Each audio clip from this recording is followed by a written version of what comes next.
Summary. Frankie Spencer from Chicago was sitting in a bar when she met a stranger who offered to solve all her problems. Her beloved grandmother was on the verge of losing her home if she didn't come up with the money to pay the back taxes. Raised by her grandmother, she had to find a way to help save the old woman's home. Rico Santoro, a 29-year-old billionaire, spotted Frankie and saw how upset she was, so he approached her. After hearing her dilemma and wanting to bet her, he came up with a solution. An agreement that would benefit both of them. If she agreed to have a weekend affair with him, he would give her the money to save her grandmother's home. Frankie agreed, but things are not what they always seem to me. She had no idea her world was going to be turned upside down and the danger she would encounter. But will love appear, or is it just sex Rico was after, and not a long-time arrangement? Chapter 1. After receiving a call from her grandmother, Francesca, nicknamed Frankie, sat drumming her fingers on the bar. Her glass of white wine was nearly empty. So deep in thought, she hadn't noticed when a man sat next to her until he spoke. She hadn't even realized she was crying until the stranger handed her a handkerchief. "Why is such a beautiful woman sitting by herself and crying?" he asked her in a thick Italian accent. She looked at him. He was tall, dressed in an expensive suit, a Rolex on his wrist. He was staring at her with the nicest blue eyes she had ever seen. With his dark hair and complexion, he looked like a Greek god, though it was obvious by his accent that he was Italian. "I'm sorry, but I'm not in the habit of telling strangers my problems." She turned her head away, planning on ignoring him, but he was very persistent. "My name is Rico Santoro, and you are?" He held out his hand to shake hers. She took it and reluctantly told him her name. "I'm Francesca Spencer, but everyone calls me Frankie." "Nice to meet you, Frankie. Now that we are no longer strangers, you can tell me what is bothering you. So what has got you so upset?" he asked as he waved the bartender over and ordered them both a drink. When Rico had first entered the bar and had seen her sitting all alone, he was instantly drawn to her. She wore a little black dress that showed off every curve of her slender body. Her blonde hair was in a ponytail. He couldn't help thinking how much better it would look down. She was indeed a knockout and knew he had to meet her. Well, why not tell him, she thought. It wasn't like she was ever going to see him again. After telling him the story, he became very quiet. She could see he was thinking about what she had just told him. Then he gave her a smile that lit up his face. "Perhaps I could help you." She laughed. "Unless you can give me $25,000, then you can't help me." "No, I will not give you the money, but I have a deal for you," he said, looking at her lips. Frankie knew she should get up and leave, but she was curious. "What kind of deal?" "Have an affair with me." She looked at him to see if he was joking. Not sure that she heard him right, she looked at him, frowning. "What did you say?" "Have an affair with me, just for the weekend," he said, smiling. "You'll pay me $25,000 to have a weekend affair with you?" She stood up, her eyes flashing with anger, and so badly wanted to slap his smug face. "I'm not a prostitute. If that's what you're looking for, I'm sure you can find one for a lot cheaper." She went to walk away, but he grabbed her arm, sending tingles up her spine. "I know you're not a prostitute. I don't want one of those." "Get your hand off me," she snapped. "Making love to me will be worth it. I can make you feel things you could only dream of. You need the money, and I want a weekend of sex, no strings attached." He handed her a card and whispered in her ear, "Think about it, call me. I leave for Vegas in 2 days, and I would love to have you join me." He turned and walked out, leaving Frankie standing there with her mouth wide open. His breath on her neck and the way he ran his hand slowly up and down her arm left her breathless. She went home that night, and the feel of him stayed with her. The mere touch of his hand on her body set it on fire, making her wet.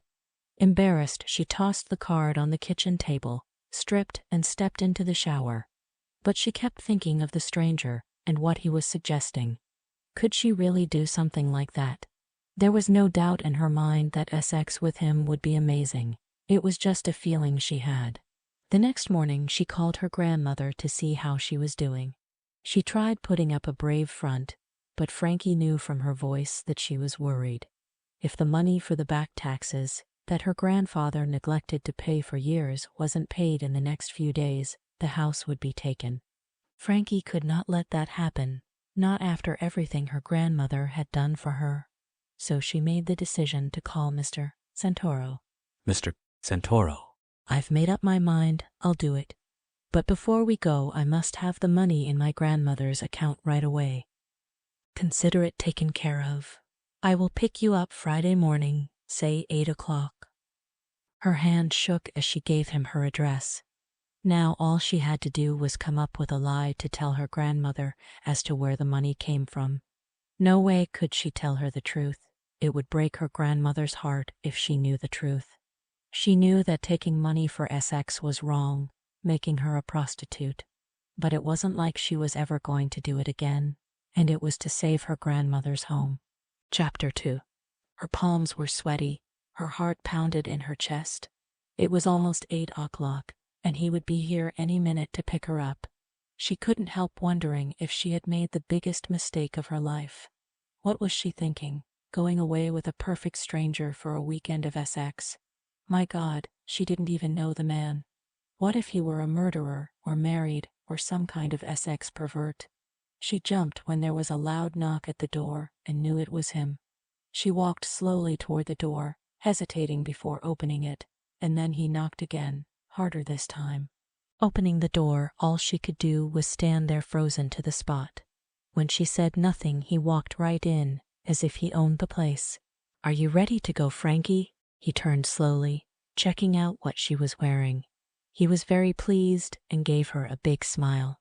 Frankie was wearing a short black skirt, a pink silk blouse, and heels. Still standing at the door in silence, he walked back over to her, shutting the door.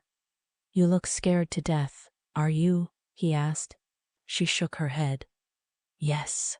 How do I know you're not going to kill me? He laughed. Do I look like a killer to you? She swallowed hard, staring into his eyes. I don't know. I've never met a killer before. She felt herself blushing when she saw the way he was checking her out. Again he laughed. No, I am not going to kill you.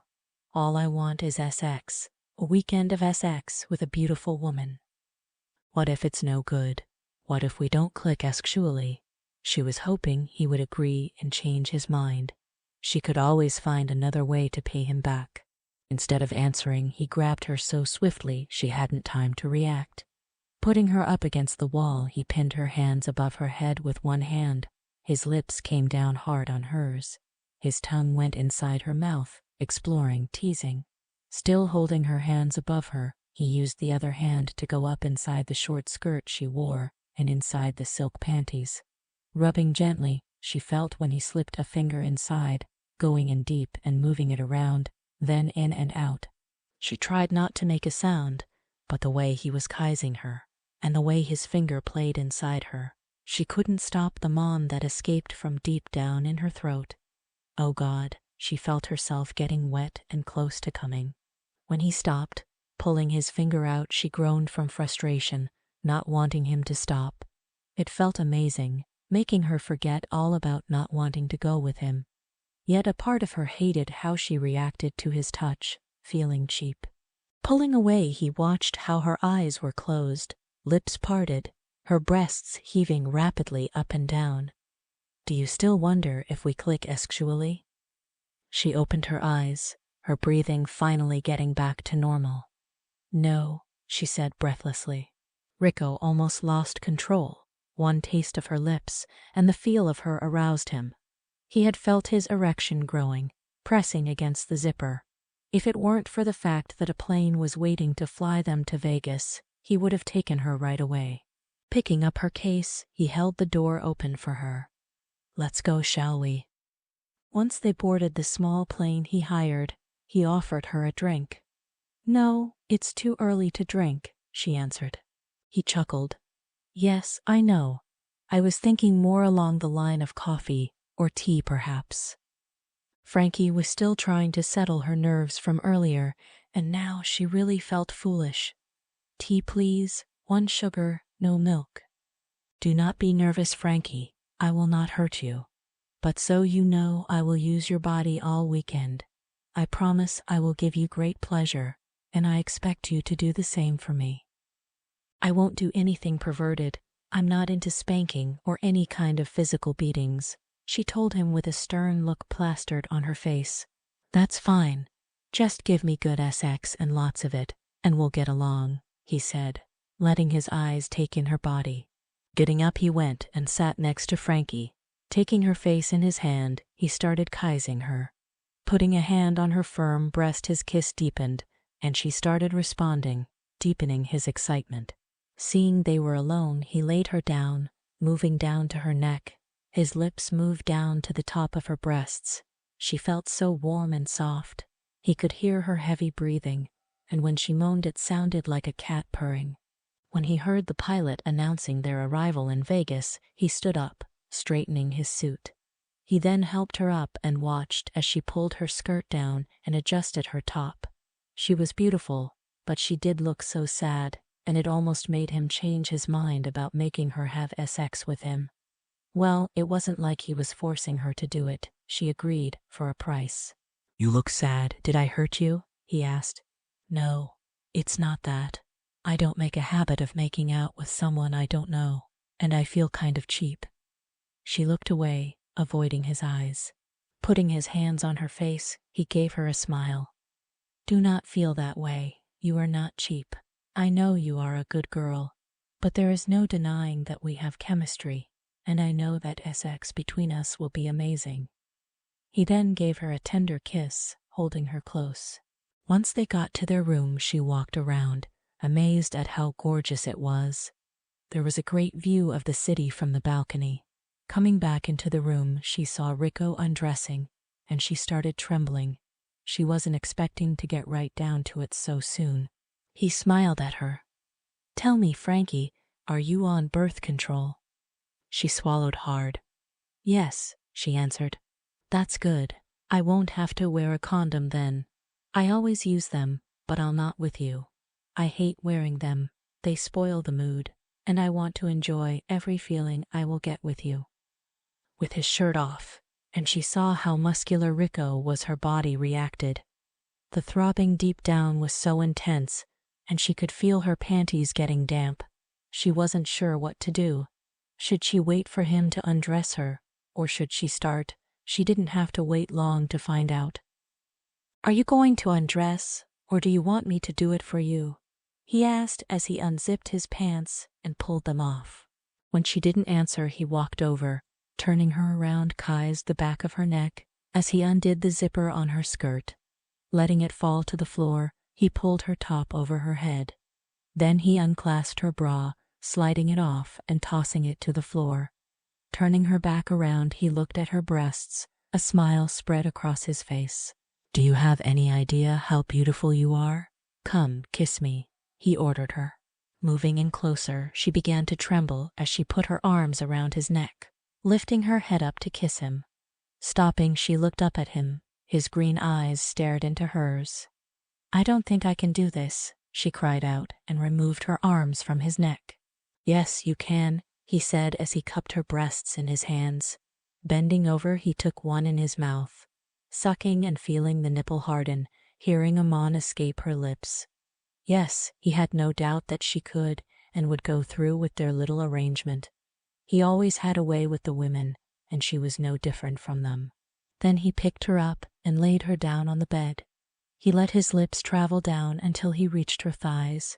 He opened her legs and placed his mouth between them. She let out a squeal. "Rico, no, you can't." He looked up. "Has no one done this to you before?" "No," she replied. "Lay back. I promise you'll love it." As his mouth and tongue moved inside her, she grabbed the sheet between her fingers. She began squirming and twisting. The sweat was soaking her trembling body and knew she was about to come. "Rico, stop, please. I'm close to coming." Hearing her pleas to stop, he moved and climbed on top. He needed release now, and he would have it. so positioning himself at her wet opening, he plunged in, thrusting deep inside her. Frankie gasped from the sudden impact when he entered her, filling her to the very core. She wrapped her legs around his waist, moving her hips to meet the beat of his thrusts. Then she exploded, her body shaking as she screamed, calling his name. Collapsing on top of Frankie, his breathing hard, he waited till it slowed down. Then looking at her, he kissed her hard. It was demanding, crushing her lips. When he kissed her, she felt herself melting. She forgot all about feeling cheap. The only thing she felt was pleasure and satisfaction. Rico rolled over onto his side, moving his hand down her curves, loving the feel of her skin. I should have taken more time, given you more. Next time will be better, I promise. She smiled and stroked his damp chest. Rico, that was amazing. We've just begun, he whispered in her ear. He then pushed her onto her back and climbed on top. He used his finger to stroke her into another orgasm before sliding his erection into her. He took her 2 more times after that, not stopping until he had to rest. He always had great stamina when it came to sex, but could never find anyone to keep up with his sexual demands. But he had a feeling that Frankie just might be able to. Chapter 3. Getting out of bed, Rico looked back at Frankie. Are you getting hungry? I know I am. Covering up with the sheet, she nodded her head. I'm starving. I was too nervous to eat this morning. Then we will dress and go down to the dining room. He held out his hand for her to take. But first, we will shower. She was shocked. Was he suggesting they shower together? Together? She asked, staring at him, her eyes wide. Tilting his head, he gave her a look of confusion. Do not tell me you have never showered with a man before. No, I never. Suddenly, she felt way out of his league. He was obviously very sexually active, whereas she had only a couple of encounters, ones that never lasted long, nor were they satisfying. He sat down on the edge of the bed, taking her chin in the palm of his hand. Oh, my beauty, you are an innocent child. I have so much to teach you in just a short time. Taking her hand, they went into the bathroom. She was so innocent, he was going to enjoy teaching her all about great sex. As the water flowed over their bodies, Rico soaped up his hands and moved them along her body, moving down. Going between her legs, washed her, moving up, taking great pleasure when it came to her breasts. Handing her the soap, he smiled. Now, do me. Biting her bottom lip, she took the soap. Applying it to her hand, she began washing his chest, taking her time. Becoming impatient, he moved her hand down to his shaft, which had grown hard. He had to wrap her fingers around him. He let out a moan when she began sliding her hand up and down. Frankie was trembling, not sure what to do, but she did know she liked what he was doing to her. The way his hands moved over her, and when he wanted his turn, she did what he had done. Then when he wrapped her fingers around him, she gasped. God, he was so huge, and she felt it throbbing in her hand. She felt herself getting wet, and the throbbing started. Knowing she wanted him inside her, but figured she'd have to wait. But she figured wrong. He pulled her against him. She felt his lips on her neck as he began kissing it. Arching her neck gave him more room to move up and down. He lifted her up, putting her back against the shower wall, and ordered her to wrap her legs around him. She let out a moan when he entered her, taking her by surprise. He groaned, burying his face in her neck. He began pounding into her. The feeling was incredible. Even as her back was being slammed against the wall, she wanted more and faster. Faster, Rico, harder. He was spent, exhausted beyond belief. Frankie, you're killing me. The more I give you, the more you want. I'm sorry. She felt as if she had done something wrong. Was she not supposed to enjoy it this much? Should she keep quiet and not say anything? Pressing her against him, he smiled. Don't be sorry. I like that you are enjoying it. I like that you want more, but remember, you must return the favor. It's only fair. They dressed, and Rico had reserved a table for them. Both, being famished, ate a hearty lunch. Then he took her to the casino for some gambling. He put $1 in the slot machine, and she won $1,000. She had never won anything before, and was so excited she threw her arms around him. "I have never won anything in my whole life," she said, squealing in delight. "What will you do with your winnings?" he asked, smiling at her. Well, I think tonight I'll take you out to the finest restaurant in town and buy you the best steak ever and a bottle of champagne. "Dinner will be nice, but the money belongs to you. Use it to buy yourself something nice. In fact, take the money and go shopping. Buy a new dress and shoes, and I will take you out." The thought of a new outfit appealed to her. "Will you come with me?" she asked. "No, shopping for a dress. I don't think so. There is a very good shop across the street. You go and I will stay here and play cards. Come back when you're done." 3 hours later, she returned with a fabulous dress and shoes. Never had she ever paid so much for one dress. She found Rico with a bunch of chips in front of him. Obviously, he was winning big. He smiled when she walked over to him, and he got to his feet. "I see you got your dress. Shall we go upstairs and get ready for tonight?" She looked at the chips. "But you're winning. Don't you want to finish?" "No, I'd much rather be doing something else." Handing in his chips, they went up to their room. There he removed his tie and grabbed her, lifting her up onto the table by the door. Undoing her top and pulling it off, he removed her bra. His lips went to her breasts while he put a hand under her skirt. She felt his finger going inside, pushing it in and out, playing with her. She unzipped his pants, putting her hand inside, took hold of him, feeling it grow hard, hearing him moan. Slipping inside her, he took her right there, her screams loud in his ears. "You feel so damn good. I want to be inside you all the time. The next few days are going to be amazing. You have so much more to learn." That night, Rico took her to a fancy restaurant, ordering champagne, steak, and lobster. "You are very naive when it comes to sex. Have you not had many men in your life?" She blushed. "I don't really think that's any of your business." "I'm no fool. I know you are not a virgin, but you don't have much experience when it comes to the opposite sex." For whatever reason, he was pleased that she was inexperienced. After eating, he took Frankie dancing. She rested her head on his shoulders. He had such broad shoulders, and having his arms around her made her feel relaxed. Not only was he terribly handsome, but he was an amazing lover, very skilled. He laid his head against her head.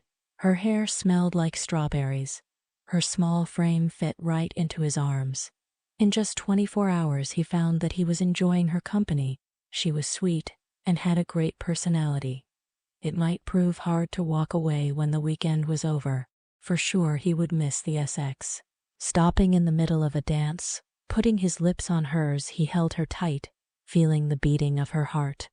"Let's go. I want you now." Chapter 4. The next day they spent in bed. He taught her different ways of making love. Each one was more exciting and satisfying than the last. Rico couldn't seem to get enough of her. She was so yielding and gave in to him each and every time. Nearing dinner time, they were both starving and totally drained. He held her close to him, feeling her body curved into his. "Let's shower, and then we'll go eat. I'm starving," he said as he ran his hand down the length of her body. They ate and talked. He wanted to know more about her. "Where do you work?" "I'm a waitress in a small diner." She looked at him. "And you?" He laughed. "I don't work. I'm rich, so I don't have to." "But everyone has to work. How did you get rich then?" she asked. "I want to talk about you. I want to know why you would agree to this weekend." He watched her face as she frowned. "You know why, to help my grandmother." "But why? She's only your grandmother. Let your parents help her," Rico replied. "I'm all she has. I never knew who my father was." She became quiet, fighting back the tears. "And your mother?" he asked. Frankie wiped away a tear that appeared. "My mother, wow. When I was 6, she took me to visit my grandma. Left me there, saying she was going out for milk, but she never came back. My grandmother became my mother. I owe her everything. I love her." He put his hand over hers, giving it a gentle squeeze. "I'm so sorry. That's so sad." He pulled her over and onto his lap, cradling her. She let the tears fall. All these years she had held the pain inside her. But Rico was being so kind and understanding, she just couldn't hold it back any longer. Telling him more about the things her mother had done to her in the 6 years they were together. "Many nights I went to bed hungry while she went out with different men. I would lay in bed at night, all alone, and cried myself to sleep. My grandmother took care of me and made me feel loved." He lifted her chin up so that she had to look at him. "Tonight we dance, drink, make love. You will forget all the pain your mother has caused you." They danced and drank champagne, then drank more champagne. After the 3rd bottle, Frankie was pretty much wasted. Then when she had the next glass, everything went blank. She did not know what happened after that. But she did laugh a lot and was having a ball, didn't even mind when he put his hand under her dress, playing with her. Morning.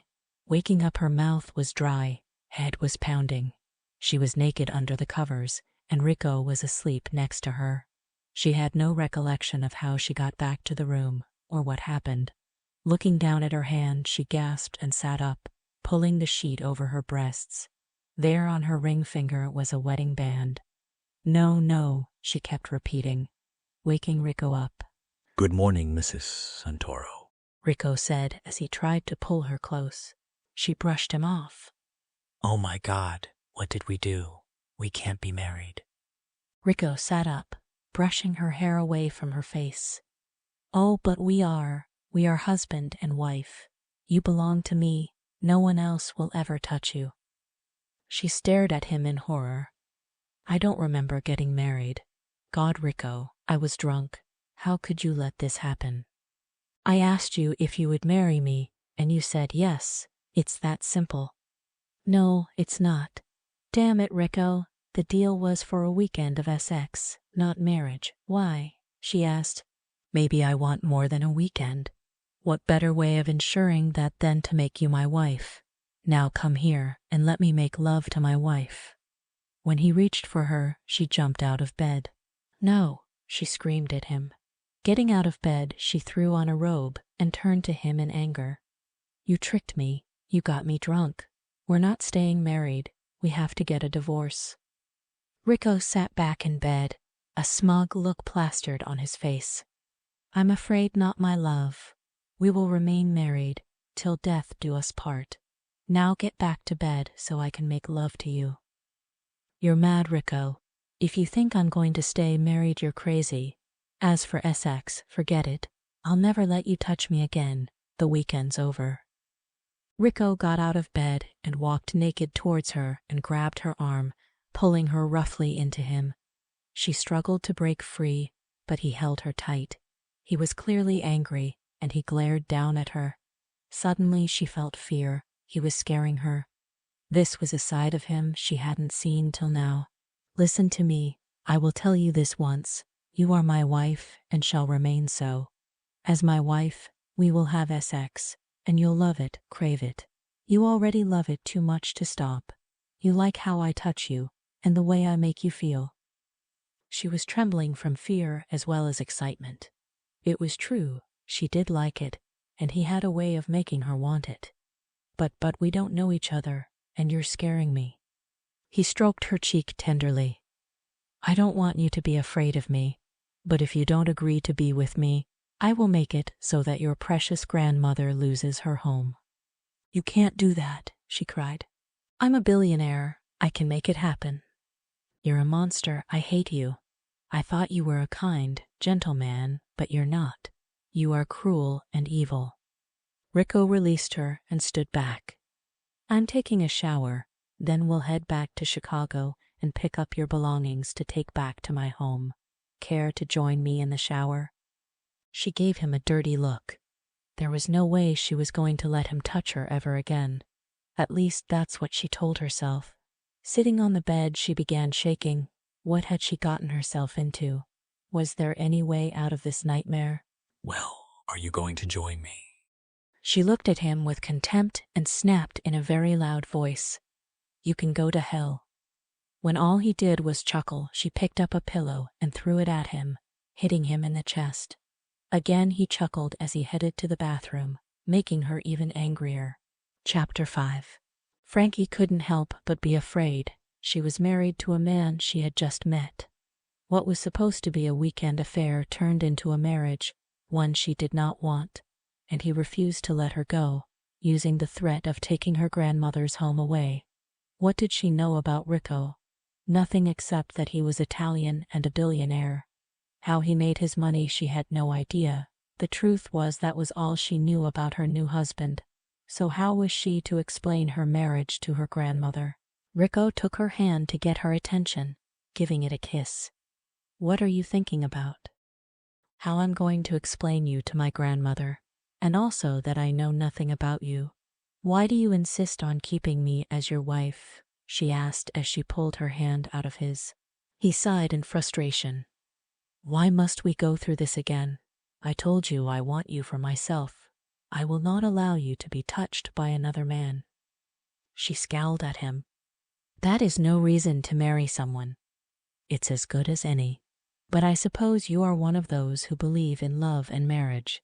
You could grow to love me." He placed his hand on her leg, moving it up between her thighs. "Rico, stop it. You're forcing me to stay married to you, but I won't sleep with you," she said, moving his hand off her leg. He snarled, "I am a man and have needs. You are my wife. Therefore you should surrender to me. It's your wifely duty. I will give you a few days to get adjusted to being my wife. But I warn you, do not take too long." Seeing the savagery in his eyes, she became frightened. Would he force himself on her if she refused him? After all, she didn't know what his temper was like. How far could she push him before he snapped? "We have to go and see my grandmother. I need to tell her about you before she finds out from someone else," Frankie said nervously. Rico leaned back. "We will go after we get settled into our home." A car was waiting for them when the plane landed, driving them to Rico's home. The car stopped and Rico got out, opening the door for Frankie. "We're home," he announced. When she stepped out and saw the house in front of her, she gasped. "Oh my God, it's beautiful, but so big, Rico." She turned to look at him. "How many people live here?" "The cook and his wife, who does the cleaning, the butler, but they live in the back half. And myself, of course, and now you. Come, let me show you around." Against her protests, he held her hand, refusing to let go. Their bags were taken upstairs while he showed her around. "This is the library and doubles as my office. I like to sit in here and read. With the fireplace lit, it is very cozy." He then showed her the rest of the house, excluding the servants' quarters. She was feeling overwhelmed. It was so huge, she was afraid she'd get lost walking around. It was all so beautiful and tastefully decorated. The grounds outside were amazing. There was a garden and an oversized pool. It was only steps away from the beach. Rico smiled. "Now I will show you our bedroom." She walked nervously beside him as he held her hand up the winding staircase. Passing several doors, he finally stopped, turned the handle, and held the door for her to go through first. It was like walking into a fancy hotel suite. Thick carpets wall to wall, 2 giant walk-in closets, a small living room with a sofa and 2 chairs, and a TV, a large balcony that overlooked the beach. The bathroom was fit for a king. It had everything you could want. And last but not least, the bed, which she had been trying to ignore. It was large. She had never seen one this size before. It had to have been custom made, she thought. He came up behind her. Putting his arms around her waist, he nuzzled her neck. "I see you looking at the bed. What say we try it out?" Pulling away from his grip gave him an icy stare. "I told you I wasn't having sex with you, and I was looking at it thinking, good. It's big so we won't have to lay close to each other." He rubbed his chin, clearly becoming impatient with her. "The size is for having the room to play around in. If I have to have it removed and get a much smaller one, I will. You will be sleeping close to me." "When can we go to my grandmother's?" she asked. She didn't want to have this conversation with him. It would only start a fight. He picked up the phone. "Charlie, have my car brought around." He turned to her. "We can leave now. Should be there in a couple of hours." When they arrived, Frankie introduced her grandmother to Rico. "Grandma, this is Rico Santoro. He's my husband." The older woman stared at Frankie, then at Rico. "Husband? I didn't even know you were seeing anyone.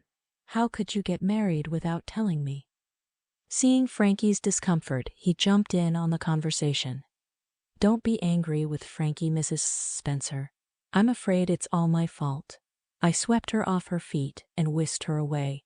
It was all so sudden." It wasn't long before Rico had charmed the older woman, and listening to them talk, she finally learned more about the stranger she had married. His family lived back in Italy.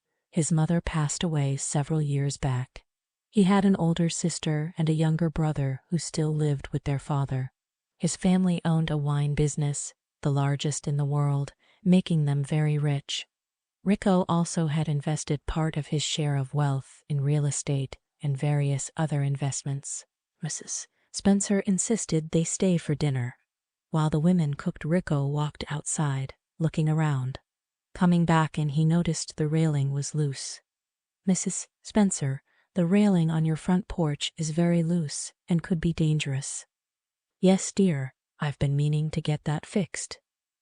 "Well, if you have some nails and a hammer, I can do it for you," he said as he removed his jacket and rolled up his sleeves. "You?" Frankie said, looking skeptical. "Yes, me," he replied. By the time dinner was ready, he was done repairing the railing. Frankie was impressed and thanked him. "I didn't know you could do that. I mean, with your money, why would you? But thank you for doing it for her." "Just because I'm rich doesn't mean I don't know how to do manual labor. And if you really want to show me your appreciation," he said, pulling her into his arms, "you can show me when we get home." She pulled away. Being in his arms felt good, too good. "Stop, Rico." Halfway through the meal, a storm began. The rain poured and the thunder roared. Rico noticed how Frankie jumped. She was scared of thunder, he realized. "Lord, look at that rain coming down. You two will have to spend the night. The bridge will be flooded, and it won't be safe driving," Mrs. Spencer said, looking out the window. Rico gave Frankie a smirk. "Well, honey, what do you think?" She ignored his calling her honey. "Grandma's right. It wouldn't be safe going over the bridge in this rain." Just then there was thunder, and she jumped, landing up against Rico. He put his arms around her, taking advantage of the situation. They were given Frankie's old bedroom upstairs.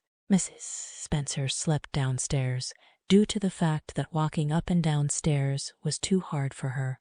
Frankie was in bed while Rico took a shower, walking into the bedroom wearing the PJs Mrs. Spencer had given him to wear, which had belonged to her late husband. Seeing him, Frankie covered her mouth and started laughing. They were way too small for him. The pants were above his ankle, and the top stretched so tightly across his chest. He started taking them off. "This is crazy. I can't wear these. And as you know, I like to sleep in the nude." She stopped laughing. The thought of him sleeping so close in this tiny bed scared her. What if he tried something? She was worried her grandmother might hear them. "What the hell is this you're wearing?" he asked, fingering the granny nightie. "It's Grandma's," she said nervously. "Well, take it off," he ordered. "No." He groaned and flopped down on his back. "Fine. Seeing we are in her home, I won't push the issue. But don't think that when we get home, you will be wearing this kind of nightwear. I prefer you in something SXY, better yet, naked." "In your dreams," she said and rolled over, her back to him. She could feel the heat from his body, seeing that he was up against her and their bodies touching. She was relieved that he didn't try having sex with her and soon fell asleep. Waking up, she found herself alone in bed, but could smell the aroma of bacon and eggs cooking from downstairs. Dressing and going down, found Rico and her grandmother standing over the stove, both cooking and laughing. Mrs. Spencer saw Frankie and smiled.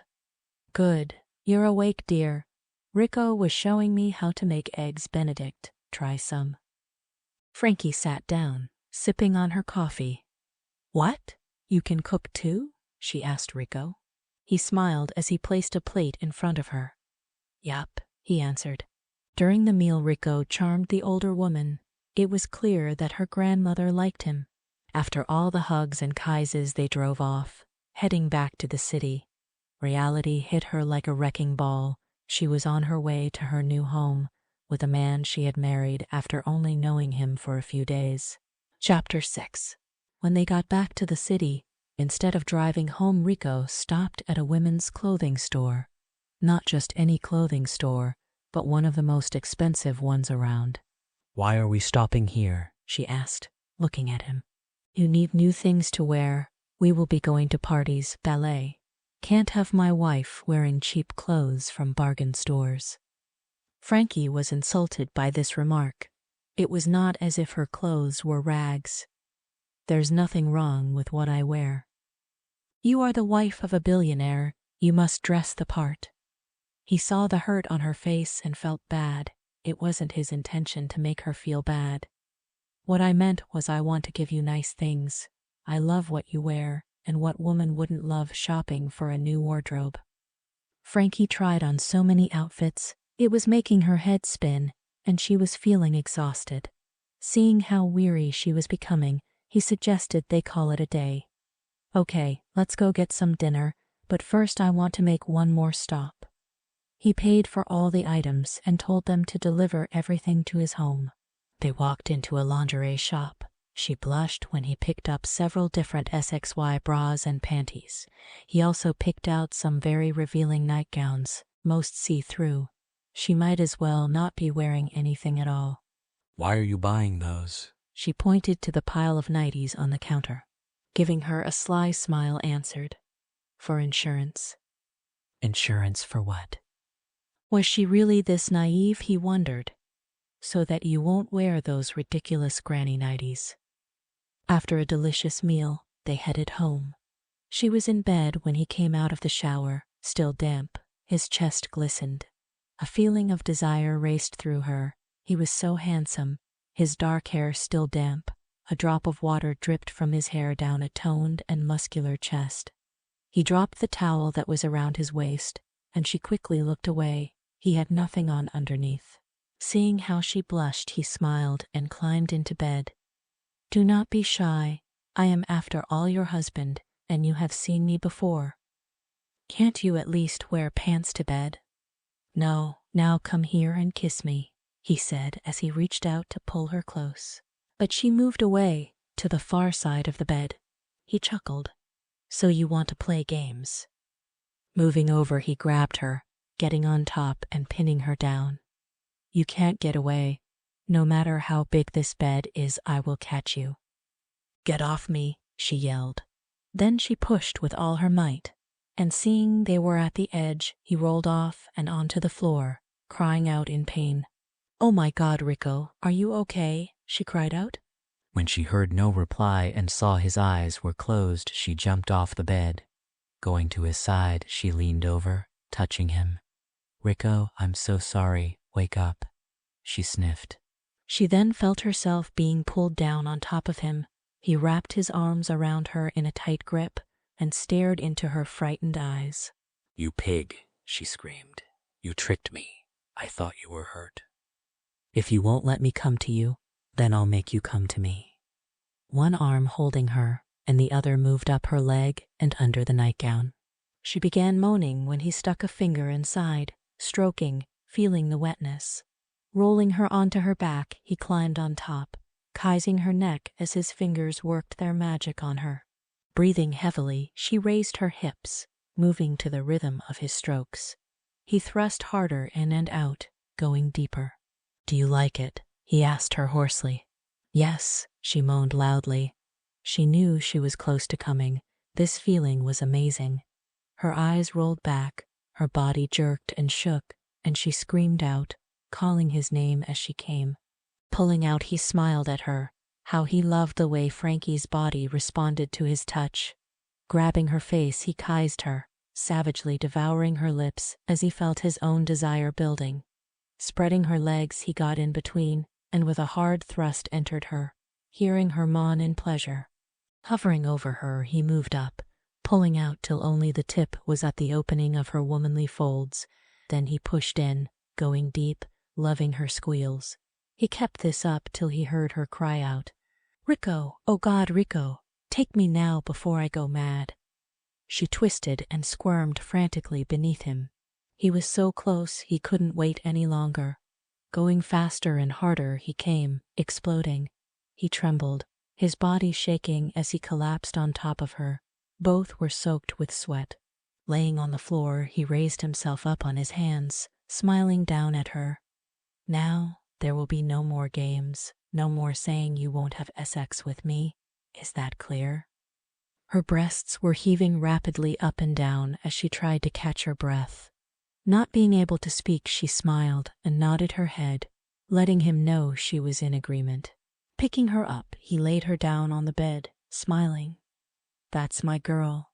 Now, are you ready for round 3? Running her fingers down his back as he pounded his flesh into her, she knew she would never refuse him again. Why would she want to when it was this good? They showered together in the morning, and he told her they were going out to brunch with some friends of his, saying it was about time they met her. Dressing in one of the dresses he bought her, she did her hair up in a ponytail, only to have him undo it, saying he loved her hair down. "Please, my love, always wear it down for me," he said as he nuzzled her neck. At the restaurant, they met with another couple, James and Claire Scott. He was a real estate tycoon and his wife was at least 20 years younger than her husband. He was fat and bald, she was beautiful, looked like a model and obviously a gold digger. Frankie did not like the way Claire was eyeing Rico, the way she kept touching his hand. Smiling and flirting with him was making her angry.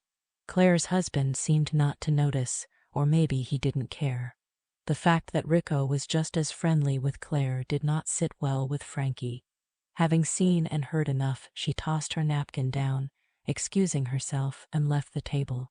Before she could enter the ladies, she felt a hand grabbing her arm and being turned around.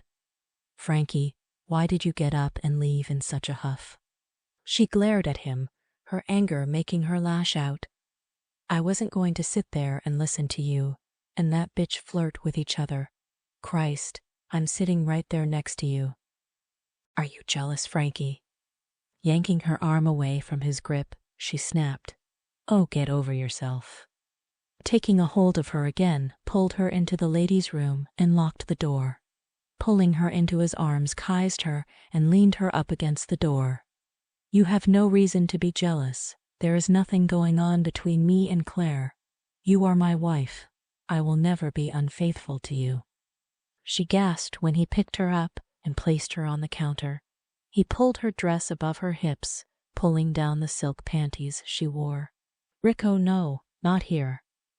"Yes, here," he whispered in her ear. Pulling down his zipper moved her closer and entered her. It was over in seconds, leaving her panting and out of breath. After cleaning up and before they walked out, he gave her a deep, passionate kiss. "Don't ever doubt me again." Sitting down, she couldn't believe they had done it in a public washroom, but she had to admit it was exciting. The thrill of being caught made it all that much more fun. Later, he took her to the horse races, which she had never been to before. When he had her pick out a horse for him to bet on, she was nervous. Of course, it lost, but Rico wasn't mad. He laughed, saying it was no big deal. When they arrived home, there was a phone call waiting for him. Going into the library, he took the call. Frankie checked out the books, intending to take one to read.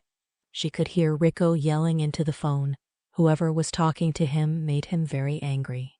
She had never heard him so angry before, and it scared her. After slamming the phone down, she walked over to him, placing a hand on his arm. "Rico, what's wrong?" When he looked at her, it was as if he didn't see her. He was looking right through her. Grabbing the phone, he pulled it out of the wall. Cursing, he flung it across the room. Backing away, fear crept through her, and she gasped, turned, and fled. His anger scared her to the very core. He was a different man from what she had come to know. Once inside the bedroom, she trembled. She was sitting on the bed when he walked in, and she cringed when he went to touch her. "Are you afraid of me, Frankie? You have no need to be. I would never hurt you." You frighten me, Rico. I don't like violence. You have a temper, so how do I know you won't take it out on me? He touched her cheek tenderly. "I'm sorry I frightened you. It's only my father that makes me so mad. I'm 29 years old, and he still thinks he can tell me what to do." "What did he say to make you so angry?" He stared into her eyes. God, she had beautiful eyes. He could not tell her what was said. It would hurt her, and he wouldn't allow that to happen. "Nothing that concerns you. But we do have to go and see him. He has found out about our marriage and wants to meet you." "Rico, you haven't told him." "No," he replied. "But he's your father." When he didn't reply, she asked him another question. "When will we be going?" "Day after tomorrow, to his home in Italy. We'll stay a few weeks there, and I'll show you the sights and give you a tour of our vineyards." Chapter 7. Rico walked over to the door and locked it. After talking with his father, he needed something to let out his frustration. Looking at Frankie, he started removing his clothes. "Undress," he ordered. She knew that look. There would be no denying him when he wanted it. So she slowly removed her clothes as he stood there watching her. Walking up, he pulled her into his arms and lips came crashing down on hers. Hands around her waist, he lifted her onto the desk. With a sweep of his hand, knocked everything off the desk. Laying her down flat, pulled her legs towards him. With his erection full-blown, entered her and began slowly thrusting. Flat on her back, she reached above her head and grabbed onto the edge of the desk, feeling him going deeper with each thrust. The wetness poured from her onto his shaft. She was already coming and moaned out loud. He was relentless, kept pounding it into her, losing count as to how many times she came. Her body was quivering from exhaustion, but he kept going. "Rico, stop. I can't take any more," she said through ragged breaths. He was so consumed with how it felt being inside her, and he liked that she was so warm and wet. He wanted to keep going. But when he heard her beg, he finally gave the one last thrust, going even deeper and letting loose. He came hard and fast, making his body shatter, shaking violently. Exhausted, he laid his head on her belly, groaning. "Fuck, that was amazing. I could do that to you for hours." Getting up, he pulled her into a sitting position. "Frankie, you have no idea what it feels like being inside you." He hugged her close to him, kissing her passionately. "You're going to tear me open if you keep on like that," she said, smiling at him. Hell, she loved it. He knew exactly how to make her come, over and over. God, she wondered if she was turning into a nympho. Lately, sex with Rico was all she could think about. She craved it, and since he was insatiable, it worked out well for the two of them. "Frankie, you better get dressed. The staff will be coming in to clean any minute." He wondered what she could be thinking about so deeply. After dinner, they went down to the beach for a walk. Kicking off her shoes, she walked into the water, turning to Rico. "Take off your shoes and come in." "It's too cold. Come out before you catch a cold," he replied. Looking at him and smiling, she began taunting him. "Don't tell me that the big bad billionaire is afraid of a little cold water. Chicken." She started flapping her arms and squawking like a chicken. Smiling back at her and laughing at her amusing behavior, shook his head. He removed the expensive dress shoes he always wore. "I'll show you who's chicken." He raced towards her, and when he did, she turned to run, laughing and squealing when he grabbed her. He picked her up and threatened to throw her in, clothes and all. "No, Rico, it's too cold." Looking into her eyes, he felt something inside him, pulling at his heartstrings. "No, I won't throw you in, but I will do this." He flopped back, falling into the icy cold water with her still in his arms. She giggled as she wrapped her arms around him. Not much later, her lips turned blue, and she started to shiver. "That was mean, Rico, and for the record, I can't swim, so don't let go of me." His eyes squinted. "You can't swim." "I never learned." He kissed her lips, warming them up. "I will teach you. Now let's get you home and out of these wet clothes and into a warm shower." She felt the tingling go through her. A shower. She knew what that meant. Turning on the warm water, they stripped out of the wet clothes and stepped in. The water felt warm against their skin. He began kissing her passionately.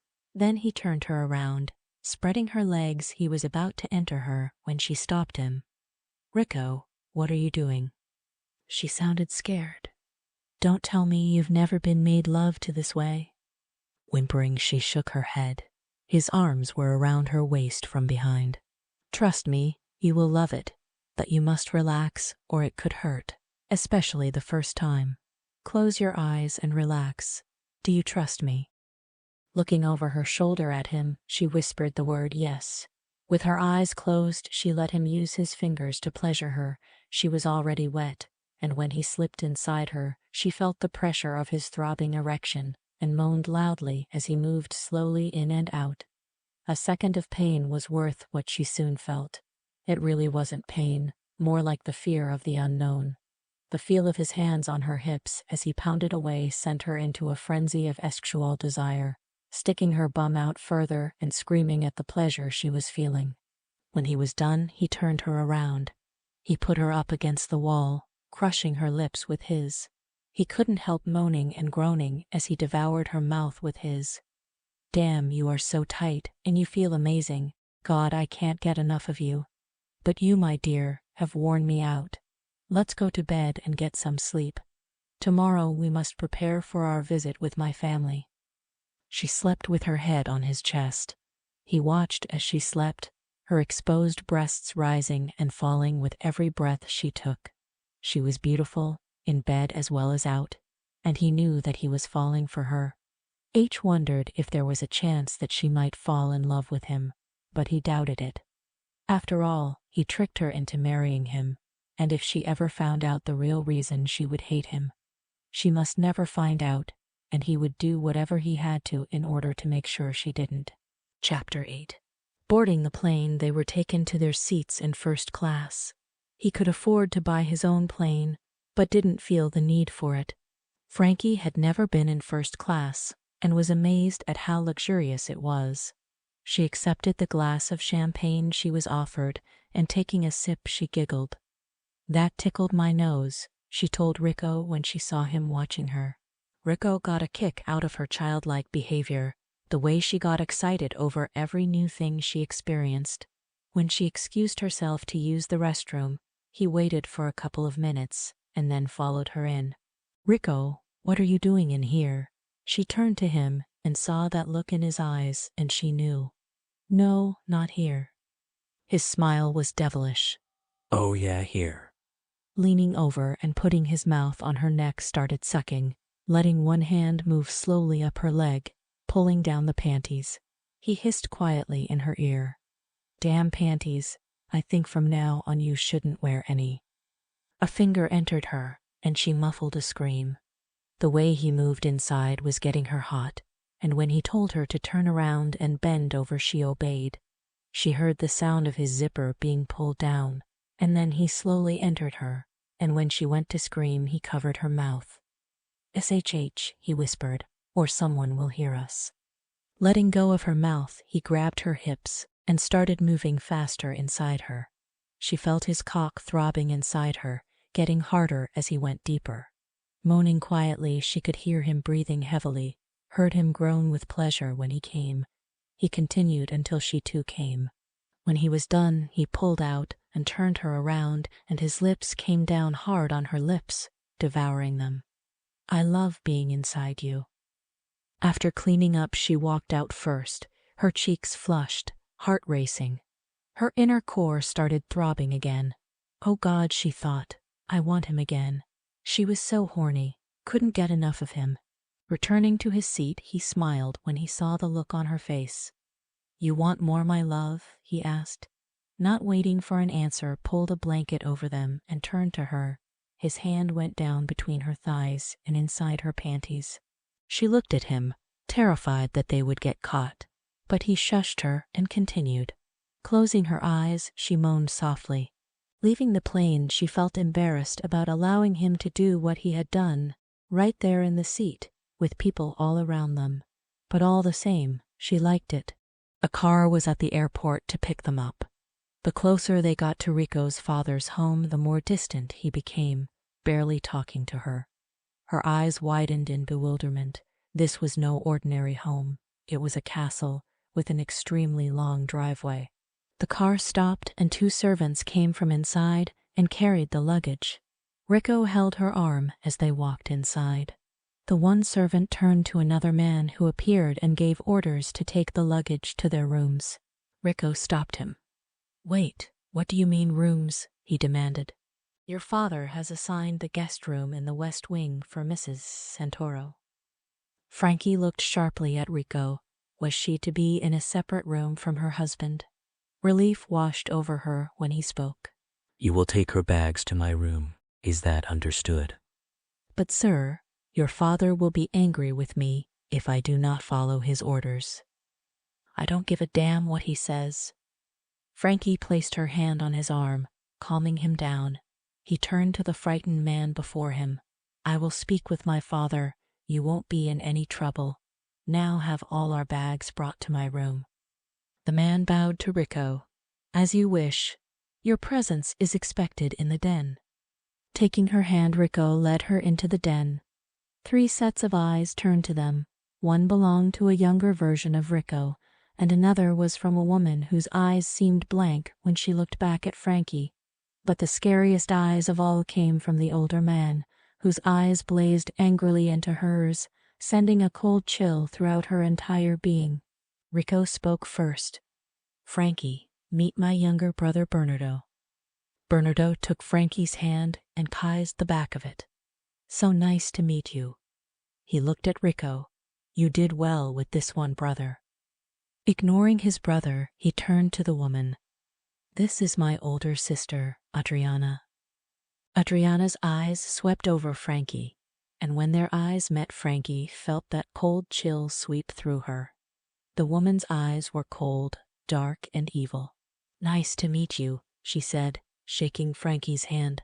Taking Frankie's hand, Rico walked her over to his father. Sweetheart, meet my father, 𝑽𝒓𝒊𝒐𝒏 Santoro. Father, meet Frankie, my wife. She saw the flash of anger in 𝑽𝒓𝒊𝒐𝒏's eyes when Rico emphasized the word wife. Like Adriana, his eyes were dark, cold, and evil. He did not speak to her when he spoke. She is an American. You did not tell me this, Rico, when we spoke on the phone. Rico's voice was cold and harsh when he answered. I felt no need to, and so that you know, I ordered the butler to take Frankie's bags to my room. 𝑽𝒓𝒊𝒐𝒏 snapped his head towards his son. That is unacceptable. This is my home, and you will abide by my rules. Then, father, we will not stay here. Come, Frankie, we're leaving. He turned, took her hand, and went to walk out. Oh, all right. If it means that much to you, then she can stay in your room. 𝑽𝒓𝒊𝒐𝒏 said with a great deal of bitterness. Frankie is my wife, father. Her place is beside me, and you will respect her. Now, if you'll excuse us, we will get settled in. Taking her hand, Rico walked away, and they went to his bedroom. Seeing her discomfort, he took her in his arms. What's wrong, sweetheart? Frankie had a bad feeling about this family. They were so cold. There were no loving hugs or signs of affection. For some reason, she felt scared, wishing they hadn't come. Your family, they scare me. Taking her face in his hands, he smiled. No need to be afraid. They are just different. Why did your father want us in different bedrooms? He sighed deeply, wondering if he should tell her. Then figuring someone would he decided to be the one. In my father's family, for generations, the husbands have always had their own bedroom. But why? She asked. She had never heard such a thing before, and it didn't seem right. So that they could have mistresses without having to go outside the home. Her hand flew to her mouth. Oh my God, they cheat on the wives right under the same roof. Is that what's going to happen to us? Will you soon have your own bedroom and a mistress? She became angry and moved away from him. Would it bother you if I did? She swore at him. You bastard, if you do, I'll never let you near me again. I won't sleep with a man who will cheat on me. Would it bother you if I fuked another man, 𝑬𝒂𝒏𝒄𝒆? Grabbing her, he flung her onto the bed, and getting on top, he held her hands above her head when she tried to hit him. My, you are a feisty little thing. I didn't realize you had such a temper. Yes, it would bother me. I would kill the man. Get off me, she screamed as he started tearing off her clothes until she lay naked beneath him. Soon he was kissing and touching her in a way that had her melting, giving in to him while his hands moved roughly along her body, lighting the fire within her. She frantically undid the buttons on his shirt and helped him out of his clothes. Spreading her legs, he got in between and surged inside, thrusting hard, going deep. She screamed as he filled her to the very core. He was relentless as he pumped faster and harder. She thought her insides were going to split open. Digging her nails into his flesh, she moaned as she pressed into him, wanting more, wanting him in deeper. After what seemed like forever, he collapsed on top of her, breathing hard and sweating. Frankie, I have no need for a mistress when I have you. Promise me, 𝑬𝒂𝒏, she begged. Looking down at her, he said sincerely, I promise I'll never cheat on you. You are my wife and my mistress. I will never touch another woman as long as I live. She smiled and stroked his cheek. I love you, 𝑬𝒂𝒏. This confession came as a complete shock to him. It was what he wanted, and it filled his heart with love. I love you too, he said, giving her a tender, loving kiss. At that moment, hearing her say those words, he felt like the luckiest man alive. Chapter 9.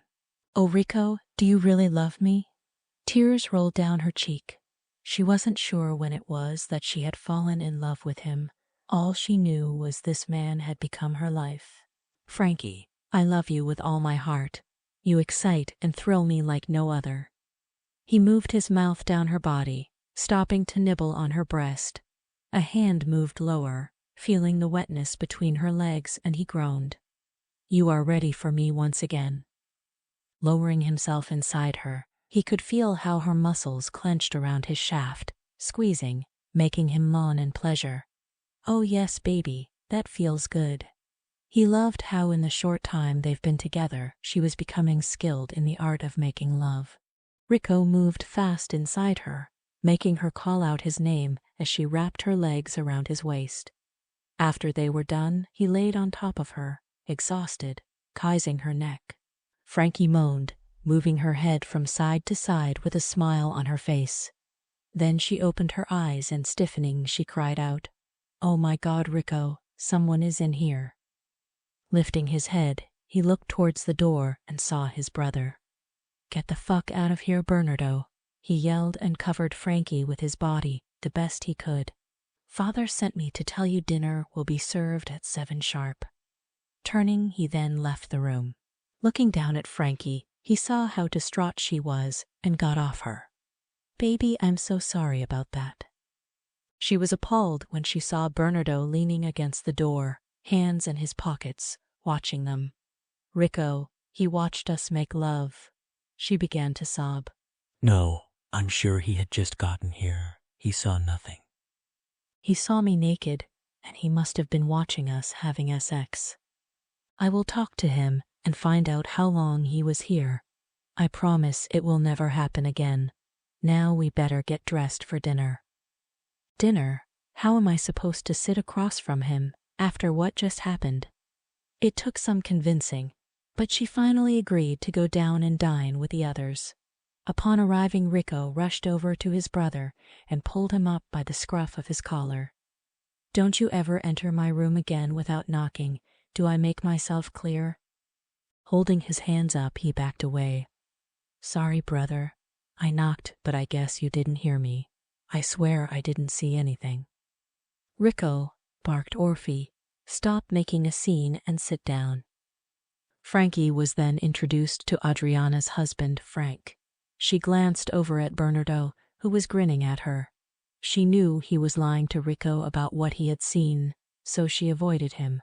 Frank, who was a short, bald man, kept asking her questions, which she politely answered. But when the question of what she did for a living came up, all hell broke loose. I worked as a waitress. Orphe slammed his fist on the table, making Frankie jump. A waitress, his voice roared. Rico, is it not bad enough that you married an American, but a common servant? That is so beneath you and this family. What has gotten into you?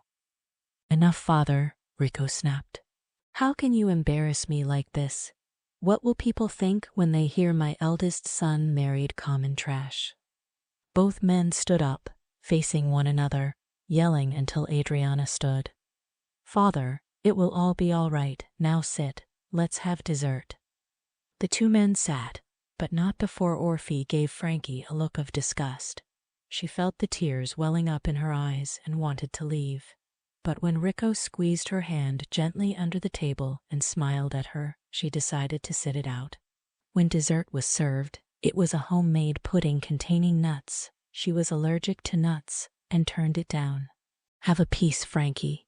You are thin and can afford a piece, Adriana told her. I'm allergic to nuts. If I eat that, it could be fatal, Frankie replied. Orphe snorted. Turning to the others, he suggested they go into the den and have a cocktail. Frankie had never felt so out of place in her life and prayed for this night to end. The only bright spot was that Rico had declared his love for her, which made all this a little more bearable. After a drink and some small talk, Rico informed the family they were retiring for the night. Rico knew she was upset, and once inside the privacy of the bedroom, he took her in his arms. I'm so sorry for the way my father is treating you. Rico, your father hates me. I don't want to come between you two. Maybe I should go home and you can stay here. You are my wife. Your place is with me. He will treat you with respect. I'll see to it. Now come here and place those lips of yours on mine. Going into his arms, she let him undress her, moving his lips down her body. Laying her down on the bed, he put his mouth between her legs. Rico, the door, please lock it. Moaning loudly, he got up and went over and turned the lock. Stripping naked, he went back to what he had started. Kissing her softly, his tongue going in and moving, she began squirming. When he was done, he moved up. He was hard and surged inside her wet opening. She screamed out, begging him to take her. Rico, she whispered. Yes, he asked as he pulled her close, kissing her neck and cupping her breast in his hand. He loved touching them. They were so round and firm. Do we have to stay for as long as you said we had to? I met your family, and they hate me. I want to go home. She hated it here, and the way his family looked down their noses at her. He looked at her, and his heart melted. The family was treating her horribly, and he could not allow it to go on. No, tomorrow I will tell my father we are leaving. Her eyes lit up, and she smiled at him. Really? Oh, thank you, Rico. You can thank me by getting on top of me. She eagerly obliged, showing him just how thankful she was. Meanwhile, downstairs the four others sat around talking. Father, if you continue treating Rico's wife the way you have been, he will leave. Orphe slammed his fist on the table. I cannot allow him to stay married to that woman. He must marry Maria. Father, if Rico leaves, you won't be able to put an end to their marriage. If he stays, we can find ways to break them up. And how do you suggest we do that, daughter? She looked at Bernardo and smiled. If he were to catch her cheating on him with Bernardo, he would end it on his own, she said with a smirk on her face. Bernardo liked the idea of seducing the beautiful Frankie. "I'll do it," he said with way too much brass. He had no qualms about taking his brother's wife to bed and was looking forward to it. "And if that doesn't work, then what?" Frank asked. The old man and his daughter laughed. It was an evil laugh, and Adriana said with no remorse, "Well, it would be a shame if she were to meet with an unfortunate accident." They all chuckled. In the morning, Rico and Frankie went down. Rico had every intention of telling them they were leaving, but before he could, Orphe approached Frankie. "Frankie, my dear, I'm afraid I have been unfair and rude to you. Will you forgive me and give us all another chance?" She looked at Rico, who was eyeing his father curiously. "Why the sudden change, father?" he asked. "If you love this girl, then I won't stand in your way." He turned to Frankie. "I wouldn't blame you if you don't want to forgive us, but we are family now, and I sincerely hope you will forgive us." She looked at Rico. "What do you think?" "It's up to you, my love." She turned to Orphe. "Okay, let's start over. I'm willing to give it another go." Taking her hand, he kissed the back of it. "You have made me a happy man." Chapter 10. Everyone sat down together and had breakfast, treating Frankie with respect. Even Orphe was friendly as they tried to lure her into a sense of acceptance. But Rico was still suspicious. It wasn't like his family to give up so easily.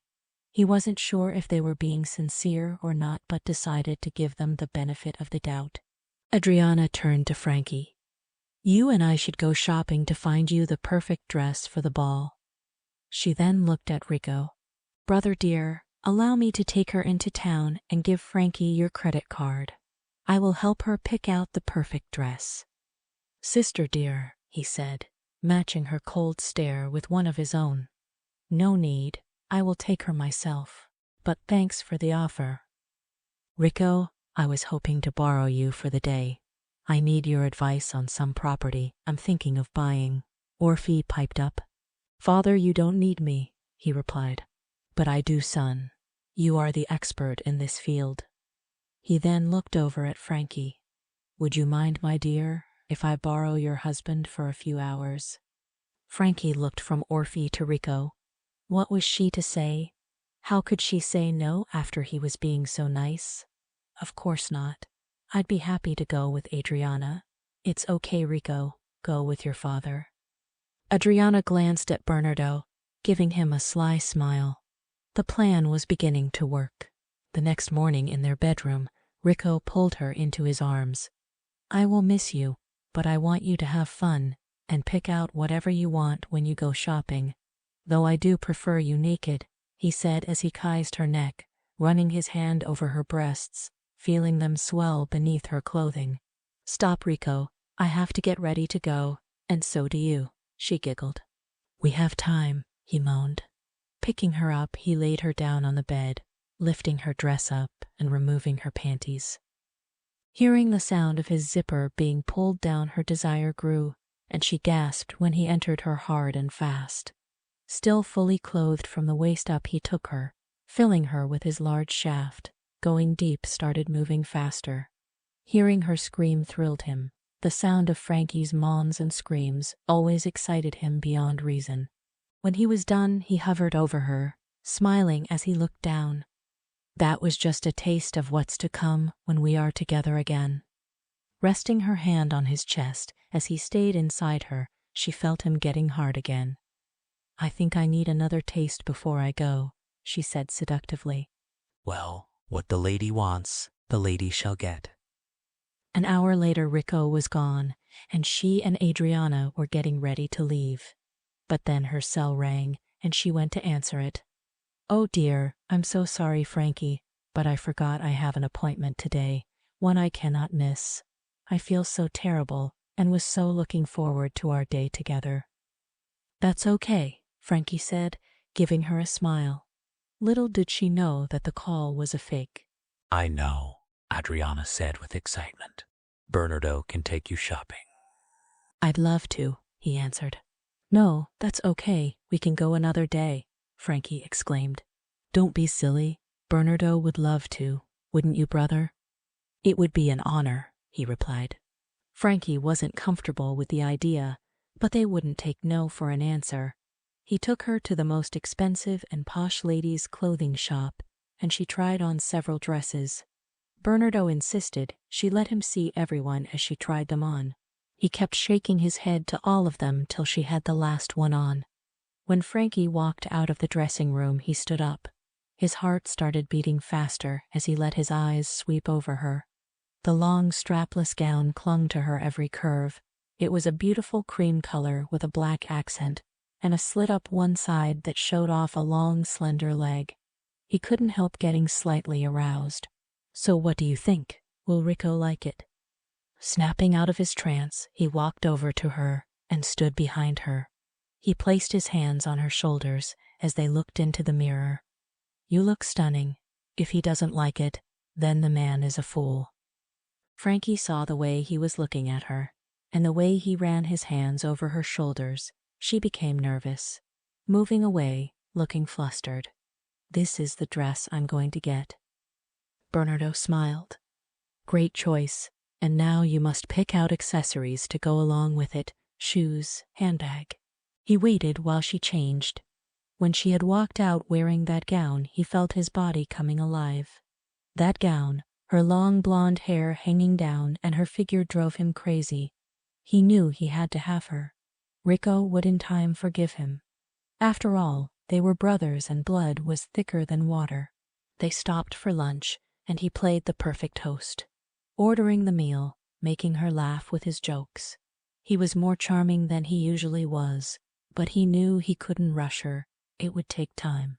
He pulled the car into the driveway and turned to her. "I have enjoyed myself today." He went to give her a kiss on the cheek, but she turned her head. Then when she saw Rico coming out of the house, she squealed, opened the door, and ran towards him. Bernard's eyes narrowed as he watched her jump into Rico's arms, and he picked her up and headed inside. Jealously struck him, knowing that Rico was going to take her upstairs and fuck her. "It should be me fucking her," he thought angrily to himself. Then he smiled to himself, thinking about how he himself would be making love to her. Upstairs, Rico wasted no time undressing her, flinging her down on the bed and getting on top of her, groaning, "I've been waiting all day for this." Later they lay side by side, touching each other. "Wait until you see the dress I got for the ball. It's so beautiful." "Well, let's have a look at it," he said, getting up, but she stopped him. "No, Rico, I don't want you to see it before the ball. Promise me you won't look at it." "I won't, on one condition." "And what's that?" she asked, winking at her, and putting his hand on her hips pulled Frankie close. "You know?" Yes, she knew. When they went down for dinner, the others were gathered together, deep in conversation, but stopped talking when they saw the couple approaching. Bernardo gritted his teeth whenever Rico touched Frankie, even though she was his wife. But she wouldn't be the first married woman he had screwed. But this one was different. Again, he wanted what his big brother had. When he had seen her naked body while Rico was slamming his into hers, he wished that it was him thrusting away inside her. He wanted to be the one with his mouth around those perky breasts. He would be patient. Soon he would be the one fuking her brains out. He was becoming obsessed with wanting her. Not sure if it was because of the plan or if it was because he was starting to like her. Chapter 11. Rico opened his eyes to find Frankie on top of him, kissing his neck, wriggling her slender body. He became aroused, his throbbing shaft poking her. Is there something you want?" As if he didn't know. "Yes, I want you." She smiled down at him. "I want your big dick inside me. I want it hard and fast. Can you manage that?" she asked, her fingers caressing his chest. He rolled her over, climbing on top. "Oh, baby, I'll give it to you so hard you won't be able to walk for hours, maybe days." Grabbing her legs, he put them over his shoulders, and using 2 fingers he stuck them inside her. Rubbing and stroking, finger fuking her till she screamed out, she came all over his hand. Then he entered her and moved slowly, pulling out, then thrusting back in, filling her to the very core. Moving faster, he pounded into her hard and fast until she begged him to take her. Removing her legs from his shoulders, he collapsed on top of her, trying to catch his breath.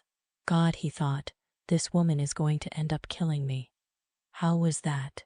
Was it hard and fast enough for you? He asked, but knowing from the way she had reacted knew it was good for her. She lay there, breasts heaving.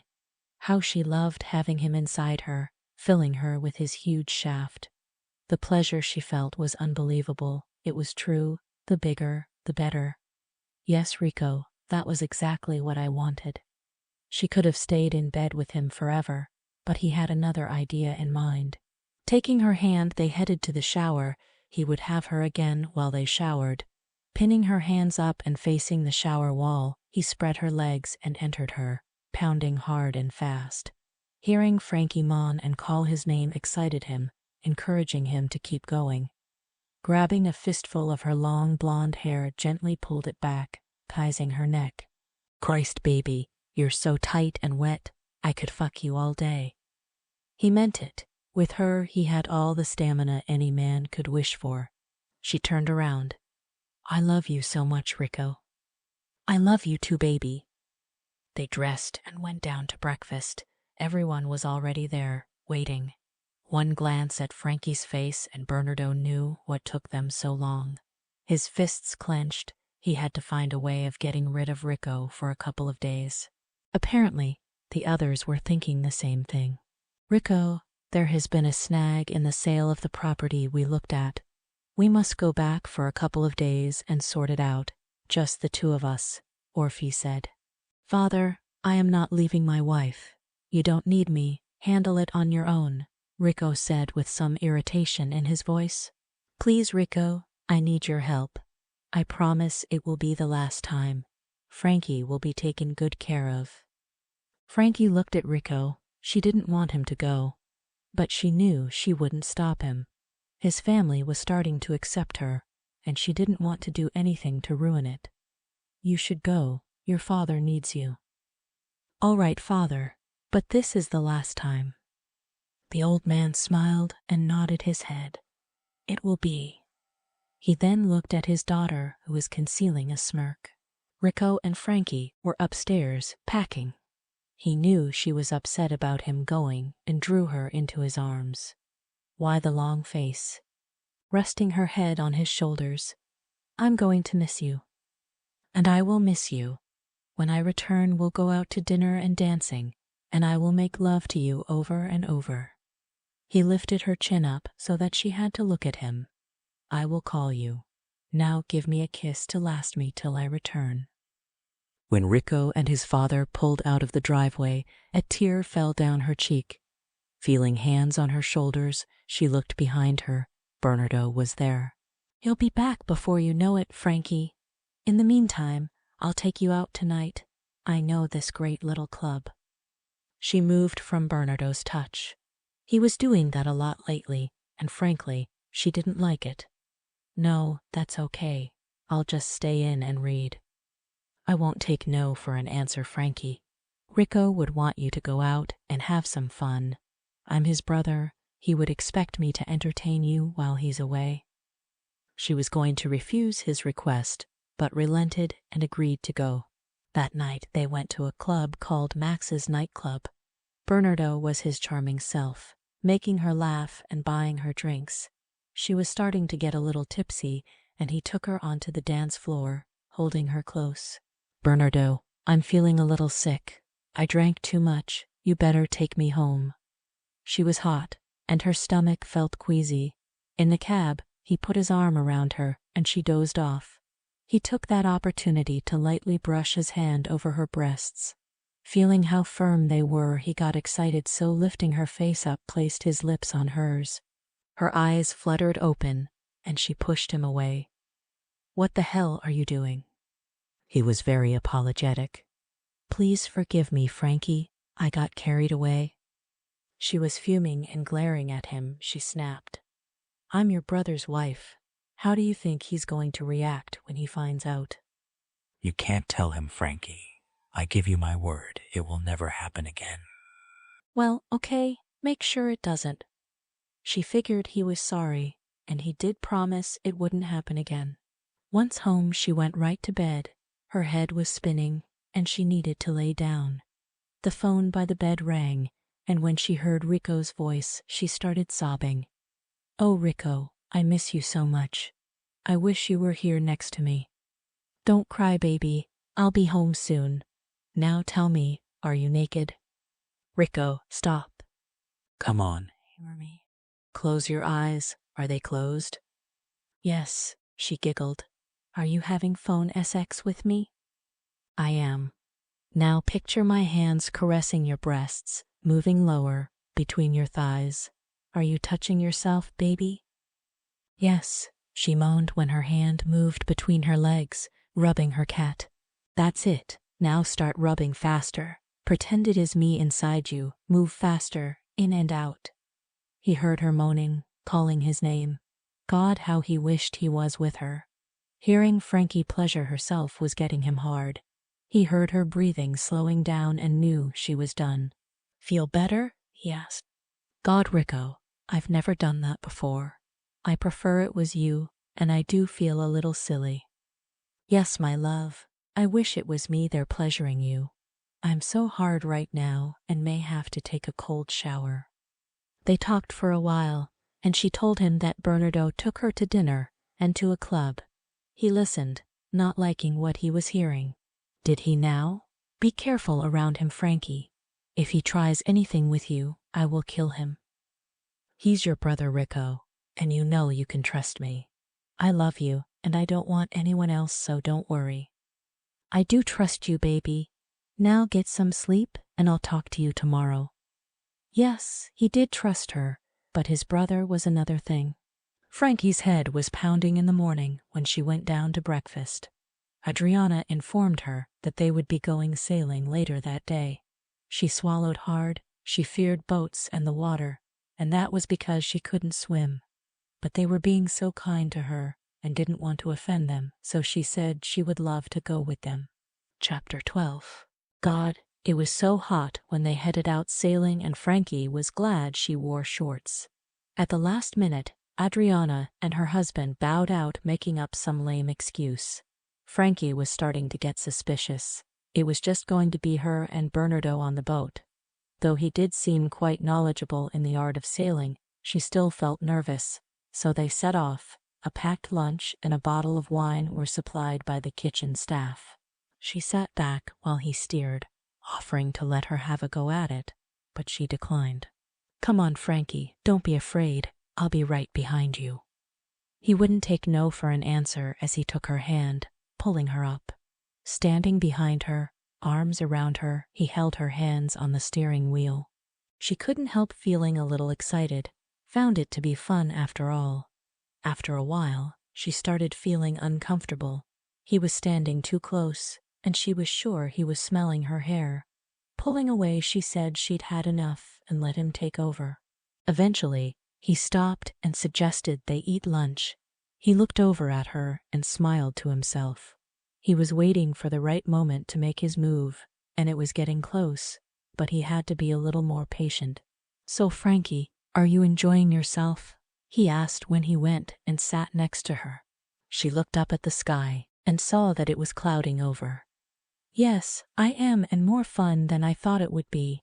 I find being on the water so calming and relaxing, but I think we should go back now.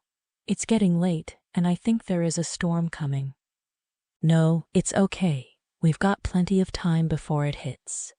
He moved closer to her, putting his hand on her bare leg. "Don't," she said, moving his hand away. Instead, he moved closer, trailing his fingers lightly up her leg. "Come on, Frankie, Rico's away. He'll never have to know." Before she could react, he pushed her down. His hand moved further up her legs, and he put his lips on her neck. Frankie screamed, trying to push him off. "Stop, get off me." Bernardo ignored her cries. Forcing her legs open, went to put his hand between them, but she managed to kick him where it hurt. Getting off, he grabbed himself, groaning in pain. She moved, scrambling to the far side of the boat. "Bitch," he cursed. "Take me home, now, Bernardo. she screamed. "You haven't been fucked all day. I know you want it. I'm just as good as 𝑬𝒂𝒏𝒄𝒆, maybe better. I'm your brother's wife. How could you do this? I thought you wanted it. Why else would you be spending so much time alone with me? I thought you liked me and wanted me." He pretended to be sorry, giving her a sad look. Frankie started to cry. "I don't want it from you. I'm spending time with you because that's what you and Adriana planned, and she was meant to be with us. I love 𝑬𝒂𝒏 and would never cheat on him." "I'm so sorry, Frankie." He gave her a long look before speaking. "You really do love him, don't you?" She looked up at him through her tears. "Yes, I do, with all my heart." Just then a clap of thunder roared, making her jump. During the struggle, they hadn't noticed the storm swiftly approaching. The wind picked up, rocking the boat, and the rain came pouring down, soaking them both within minutes. "Bernardo, we've got to get to shore." She looked around, her fear reaching a new height as the storm shook the boat. "Where are the life jackets?" she yelled over the thunder. "I didn't bring any," he yelled back at her as he tried starting the boat, but it wouldn't start and he cursed. "Shit, I think it's out of gas." Frankie sunk deeper down into the boat, frightened to death, thinking she was going to die and would never see 𝑬𝒂𝒏 again.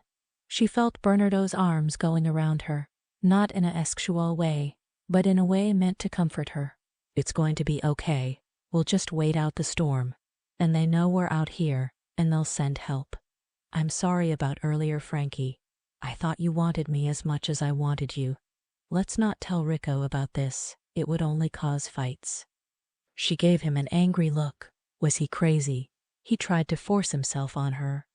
But he was right. It would cause a lot of problems. "If you try anything like this again, I will tell him." "I swear it will never happen again," he said, smirking. She was such an easy mark and could be tricked so easily. It was really late. The rain had stopped, but the thunder still roared. She spotted a light flashing and pointed. "Bernardo, look, over there, a light." He jumped up and used a flashlight, turning it on and off. It worked. They had been spotted, and the boat got closer to them. Over the roar of thunder, Frankie thought she heard 𝑬𝒂𝒏 calling her. But that couldn't be. He wasn't due home until tomorrow. Then she heard it again and stood up, hanging onto the boat. 𝑬𝒂𝒏, 𝑬𝒂𝒏, she yelled out. As soon as the other boat pulled up, 𝑬𝒂𝒏 jumped over. Seeing Frankie, he her into his arms. "Oh God, Frankie, thank God you're all right." He then kissed her. Holding her tight, he turned angrily toward Bernardo. "What the hell were you thinking taking her out in this weather?" "Damn 𝑬𝒂𝒏. "It wasn't storming when we came out." "She can't swim, you fool. And where the hell are the life jackets?" He turned back to her. She was wet and shivering. "Got to get you home before you catch your death of cold." The sailboat was tied to the rescue boat and towed to shore. "𝑬𝒂𝒏, I was so scared. I'm glad you're here." She pressed closer to him, feeling the warmth of his body through their wet clothing. When they finally got home, he took Frankie right upstairs. She was shivering and needed a shower to get warm. Getting in, 𝑬𝒂𝒏 turned on the warm water, his arms around her, holding her for a minute. Then he bent down and kissed her. He knew he could have lost her forever and had to make love to her. It was his way of letting her know how much he loved her and was relieved she was still alive. She moaned when she felt his hand move between her legs, and he rubbed her womanly folds. His finger moving inside, she became wet. Her core was throbbing. He had lit a fire within her, and she felt how hard he was. His mouth went to her breasts, and he began sucking, nipping on the nipples, making her moan louder. 𝑬𝒂𝒏 was so turned on, his hard shaft throbbing against Frankie. He couldn't wait. He had to have her now. Lifting her one leg, held it up as he placed himself inside her. She screamed from the sudden impact. Pinning her up against the wall, he kept thrusting faster and harder inside her. "I've missed you, baby. Tell me how hard you want it." Her breathing ragged, her body on fire, she moaned. "I want it hard, 𝑬𝒂𝒏, real hard and fast." This turned him on even more than he was, so he pounded harder into her. Her back was slammed into the wall, but she felt no pain, only pleasure. Meanwhile, downstairs tempers were flaring as the three argued. "You fool," Adriana cursed at Bernardo. "If you couldn't fuck her then, why didn't you push her overboard? It would have been perfect since there was a storm and she can't swim." "Shut the hell up. If you want to be mad at someone, then be mad at our father," Bernardo snapped. "Why me?" the father asked, giving both his children dirty looks. "I thought you weren't coming back until tomorrow. I could have had all night to make things happen." Adriana shouted at the two to shut up. "Do I have to do everything myself around here? I'll take care of the skinny bitch myself." "And what will you do, daughter?" Orphe asked, sucking on his pipe. Adriana laughed and pulled out a bag of peanuts. "There are so many things you can make with peanuts and not know they're in it." Chapter 13. Rico watched as Frankie slept, her hand resting on his chest. She seemed so at peace, but he felt torn, wondering if something was developing between her and Bernardo. It nagged at his very soul. They had been spending a lot of time together. She and Bernardo were the same age, 8 years younger than himself. His younger brother had a way with the women, and it wouldn't be the first time Bernardo had slept with one of the women he was seeing. Frankie opened her eyes and smiled at him. "Morning," she purred seductively. Her smile melted his heart. She affected him in a way he had never felt before. She belonged to him. He would never let anyone take her away from him, especially Bernardo. Putting his hand beneath the covers went to her breasts. Taking one in his hand, he started caressing, playing with a nipple, feeling it go hard. Then he wrapped his mouth around it, sucking, hearing her moan as she arched her back, giving him better access to her breasts. Frankie felt her body getting hot, felt the wetness between her thighs. She ran her hands through his hair as he moved from one breast to the other, opening her legs when his one hand moved down, a finger moving inside, playing with her clit, stroking gently. Her moans became louder as she wriggled and squirmed. She knew she was so close to coming, but wanted him inside when it happened. "Rico, I'm close. Get inside me." Getting on top, he smiled down at her. Holding on to his dick, he rubbed it along her opening. He felt her tremble as she anxiously waited for him, making little whimpering noises. She grabbed his face, kissing him, her hips pressing into him in an attempt to get him to enter her. "Rico, stop teasing me. You are so insatiable, aren't you, baby? You can't get enough, can you? I wonder if I'm enough to satisfy you." He wished he hadn't said that. It only had him thinking of Bernard and Frankie. Those thoughts left him when she caressed his cheek and smiled. "Oh, Rico," she moaned. "You are, but you must stop teasing me." "What do you want me to do, baby? Say it for me." She smiled and looked at him. She knew he liked it when she talked dirty, so she tried her best.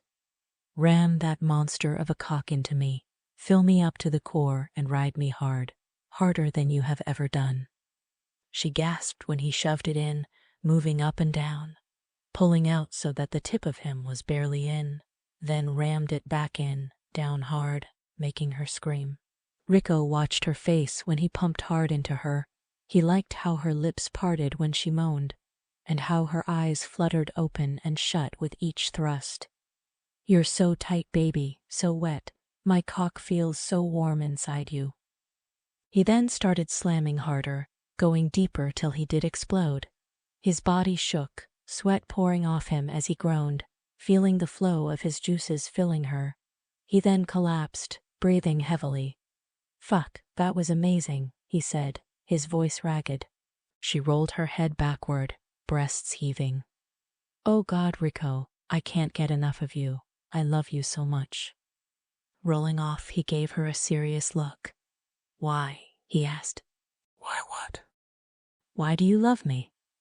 Frankie looked at him, and seeing how serious he was, wondered what was going on with him. "Rico, why would you ask me that? How can you love me after what I've done? I tricked you into marrying me, then threatened to take away your grandmother's home if you tried to leave me. While he and his father were away, Orphe did his best to plant doubt about Frankie in Rico's mind. He tried his best to be subtle about it, only asking questions about her background, about her lifestyle, and if she dated only rich men. I don't know. She wasn't sure how to answer. I just do. It just happened. You are warm and kind and treat me like a princess. She gave him a seductive smile. And you're one hell of a great lover. So you forgive me for what I've done. She reached up and stroked his cheek. I think you know the answer to that. She reached up and kissed him passionately. Just when he climbed back on top, there was a knock at the door. Go away, Rico yelled out and went back to kissing her. Open up, Rico. This tray is bloody heavy. Bernardo's voice rang out.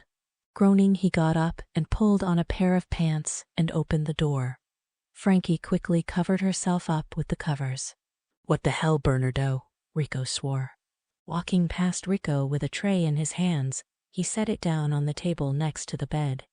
His eyes briefly swept over Frankie, knowing she was naked under the covers. He gave her a big smile. Hope I'm not interrupting anything, he asked, directing the question at her. She blushed and looked at Rico, who looked as though he wanted to strangle Bernardo. Okay, get out, Rico snapped at him. I'm going, but since you two didn't come down for breakfast, I thought I'd bring some up for you. Fresh bagels, fruit, and coffee. Rico opened the door, staring angrily at his brother. Slamming the door, he walked back over to the bed and sat down. Frankie, I want you to stay away from Bernardo. Why? She asked. He touched her arm, running his fingers up and down. I don't like the way he is always staring at you. He has a habit of taking any woman I've been with to bed. Normally I wouldn't care, but he can't have you.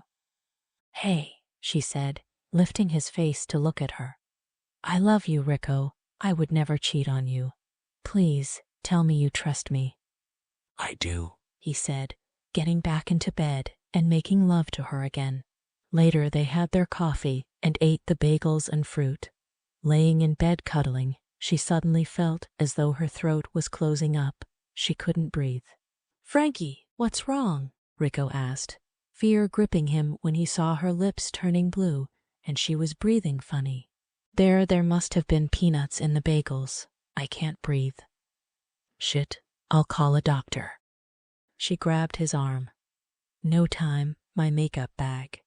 She pointed to the dresser. Get the EpiPen out of my purse. He dashed over and took out what he figured was what she wanted and took it back to her. By this time, she was weak and close to passing out. Inject me now, Rico. He had never done anything like this before, but his wife's life was at stake. So with her help, he found the right spot and gave her the injection. Then called for a doctor. He wasn't going to take any chances. When her breathing got back to normal, she lay there, sweating, looking pale and drained of all her energy. He sat by the bed, watching as she slept.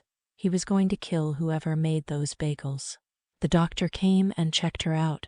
Seeing she was going to be just fine, said it was a good thing she had the medication with her, and suggested they get a refill right away. Get some sleep, baby. I'm going downstairs to talk to the kitchen staff and find out who put peanuts in those bagels. Storming downstairs, he walked into the dining room where the others were gathered. Rico, whatever is the matter? You look as though you could kill someone, Adriana said in her usual cold voice. Was that the doctor I saw pulling out of the driveway? Orphe asked. Yes, it was. My wife almost died because some stupid fool put peanuts in the bagels. I'm going to find out which chef did it, and then I'm going to kill him. They followed him into the kitchen where he grilled the kitchen staff. They all swore there were no peanut ingredients in the batter they used to make the bagels, saying that they were all told about Mrs. Santoro's allergy and made sure everything cooked or baked didn't have any peanut products in it. There was nothing he could do, but from now on, he would be watching over all food preparations whenever Frankie ate something. He stormed upstairs, his anger still boiling. She was fast asleep, looking so pale. He walked over and kissed her forehead. If he lost her, it would kill him. She was everything to him, and he loved her with every fiber of his being. Downstairs, the others sat fuming.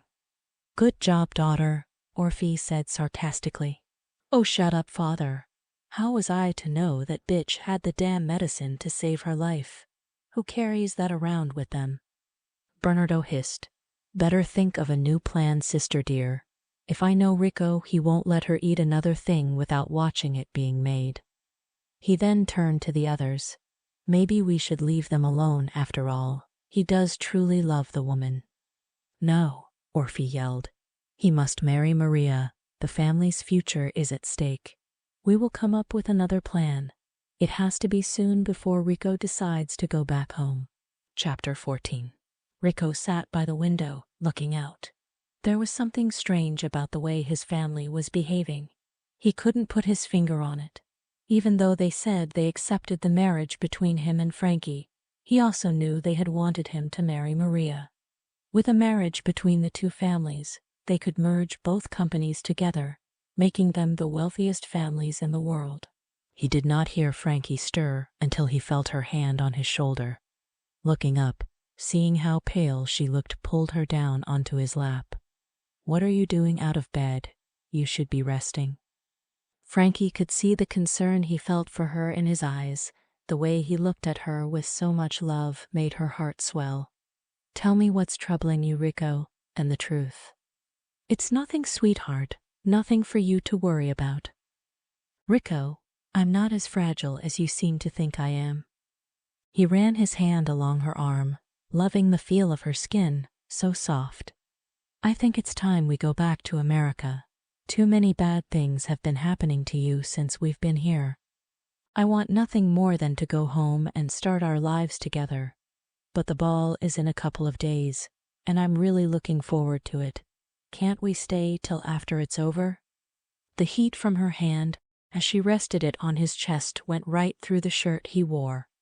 Looking into her eyes, knew he could refuse her nothing. "If it means that much to you, then we'll stay. Just till the ball, then we go home." Squealing, she threw her arms around his neck and kissed him. "Thank you. Oh, I love you so much." He picked her up and carried her back to bed. "You must rest now.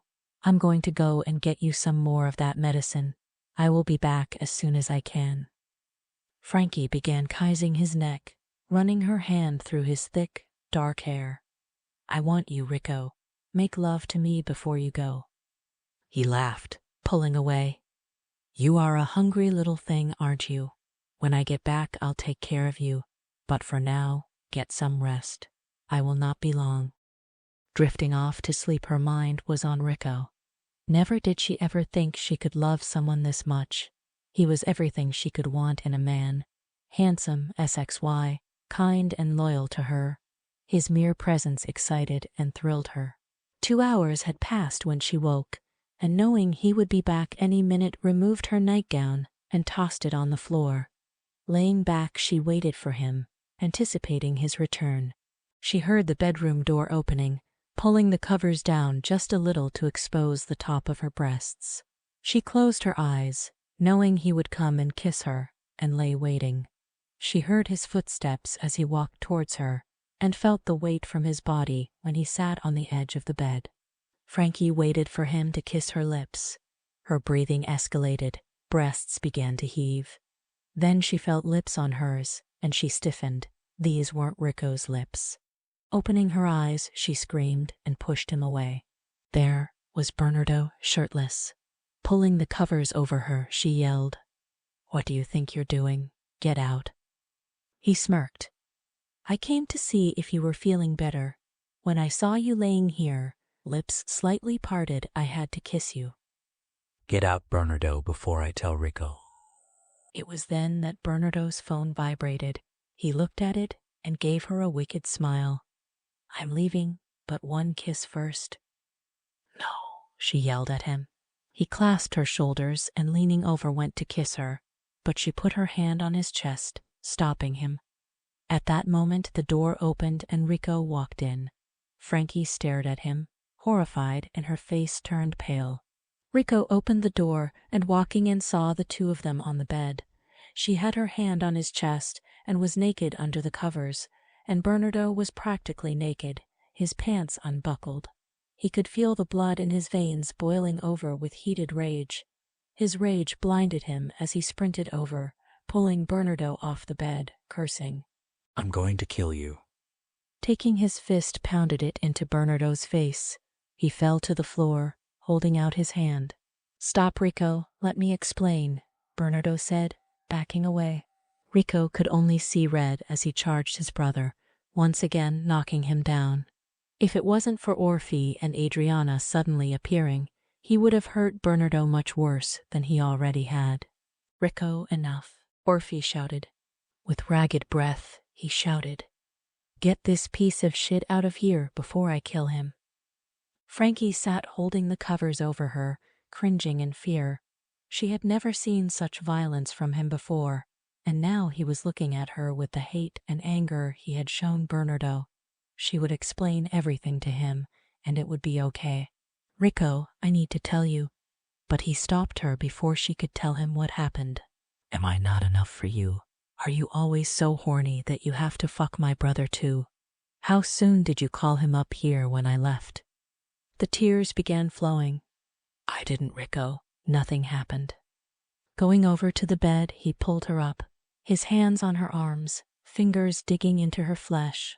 Don't lie to me, you. I know what I saw. You were naked touching him, his pants undone. It doesn't take a genuine to know you two fucked, and in our bed. We didn't. I love you, Rico. You have to believe me. It's not what you think. He looked down at her, still angry. There's one way to tell if you two fucked. He flung her down on the bed, ripped the sheet from her body, and cupped his hand between her legs, feeling and putting a finger inside her. Frankie was crying hysterically. Stop. What are you doing? You're hurting me. Removing his hand, he stared at her. She was dry, with no evidence of sex. She pulled the covers over her and backed away, hurt and humiliated. Her sobs were loud, making her whole body shake. Frankie, you're dry. So you didn't have sex with my brother. She glared at him. No, I didn't. I tried to tell you that. You wouldn't let me explain. But I saw you together, and you're naked. His head was spinning. He needed to know the truth. Tell me now. Why should I? You don't trust me. Go away. I never want to talk to you again. He tried to hold her, but she shoved him away. I knew you'd be home soon, so I got naked and was waiting for you. My eyes were closed. I was waiting for you to come over and kiss me. I opened my eyes and saw it was Bernardo. I put my hand on his chest to stop him from 𝐻𝐿ing me. Told him to leave, but he wouldn't. That's when you walked in. Rico stood up and started pacing, running his hand through his hair. He should have trusted her, let her explain. Instead, he grabbed her and with his hand rubbed and pushed inside her, hurting her and making her cry out in pain. Baby, I'm so sorry. I should have trusted you. But you must understand how it looked when I walked in and saw what I did. She looked at him through her tears. I do understand, but it's the anger and the way you manhandled me that hurt. Going over, he once again touched her. This time, she did not pull away. I can't tell you how sorry I am. Will you ever be able to forgive me? You hurt me and scared me. What if you lose your temper with me again? Will you beat me like you did, Bernardo? Taking her face in his hands, he kissed her lightly on the lips. I would never strike you. You have to believe me. But Frankie, you have to be honest with me. Is this the first time that Bernardo has tried something? She shook her head no. Tell me what he has done. Rico swore softly to himself. A couple of times, but I stopped him, and he promised each time that it wouldn't happen again. But today, when he showed up here, well, I decided it was time to tell you. Baby, can you forgive me? She looked at him. He looked so upset. She knew he was truly sorry, and she just couldn't stay mad at him.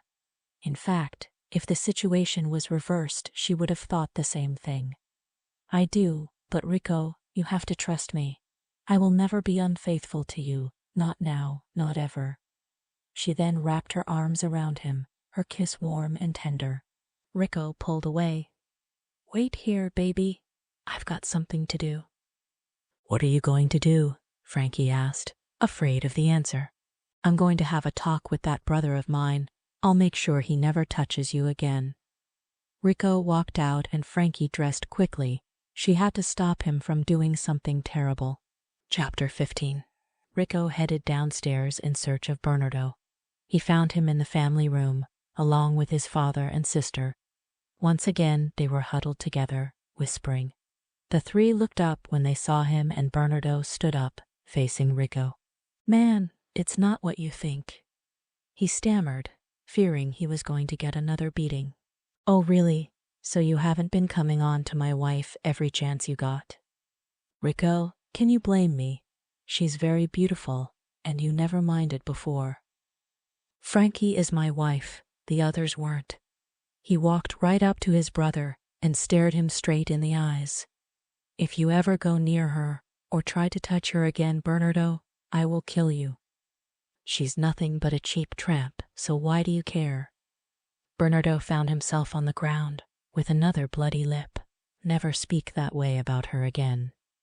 Rico's fury was raging, and taking another step toward Bernardo pulled him up by the scruff of his collar, ready to punch him when Frankie came in and screamed for him to stop. Shoving his brother into a chair, turned to Frankie. Pack your bags, Frankie. We're going to a hotel. He turned to his family. His eyes showed contempt for them. They were never a close family, and that was why he barely kept in touch with them. But suspecting his family of hurting Frankie, and now what Bernard had tried, he wanted to be rid of them for good. I don't know what's going on with the three of you, but I do know you're all up to something. I thought you accepted my marriage, but you haven't. Frankie and I will be heading back to America right after the ball. Adriana tried to reason with Rico, pretending to be upset with what Bernardo had done, begging him to stay, saying they would all try harder. Rico only saw empty eyes. She was cold and ruthless. She had always been cold and evil, even as a child. He did not trust her and would not put Frankie in any more danger, which he had a feeling she was in. Your words are as empty as your heart, Adriana. You, my dear sister, are up to no good. We're leaving. Taking Frankie's hand, headed upstairs. Downstairs? You stupid moron. Can't you do anything right? Adriana growled at Bernardo as soon as the other two were gone. Bernardo had enough. First, he gets beaten up by his brother, not once, but twice. He was all for taking one for the team, but this was getting to be too much. It was your idea for Rico to catch me with Frankie. You said he would kick her as to the curb, but instead, it only made him love her all that much more. He will still love and defend her no matter what she does. Orphe picked up his glass of wine and flung it across the room, catching his two children's attention. Both of you dimwits, shut up and stop bickering. You are both so useless. I will take care of Frankie, once and for all. What will you do, father? Adriana asked. It's time Frankie finds out about Maria. When she knows the truth, she will turn on Rico, so if she disappears, he'll figure she left him. A quickie divorce on the grounds of abandonment, he'll be free to marry Maria. Bernardo looked at his face in the mirror. It wasn't too bad, he thought. And when will this take place? He turned to look at his father. What exactly is going to happen to Frankie? Maria will be at the ball with her father. Then would be the perfect time. As for Frankie, don't worry about her. The least you know, the better.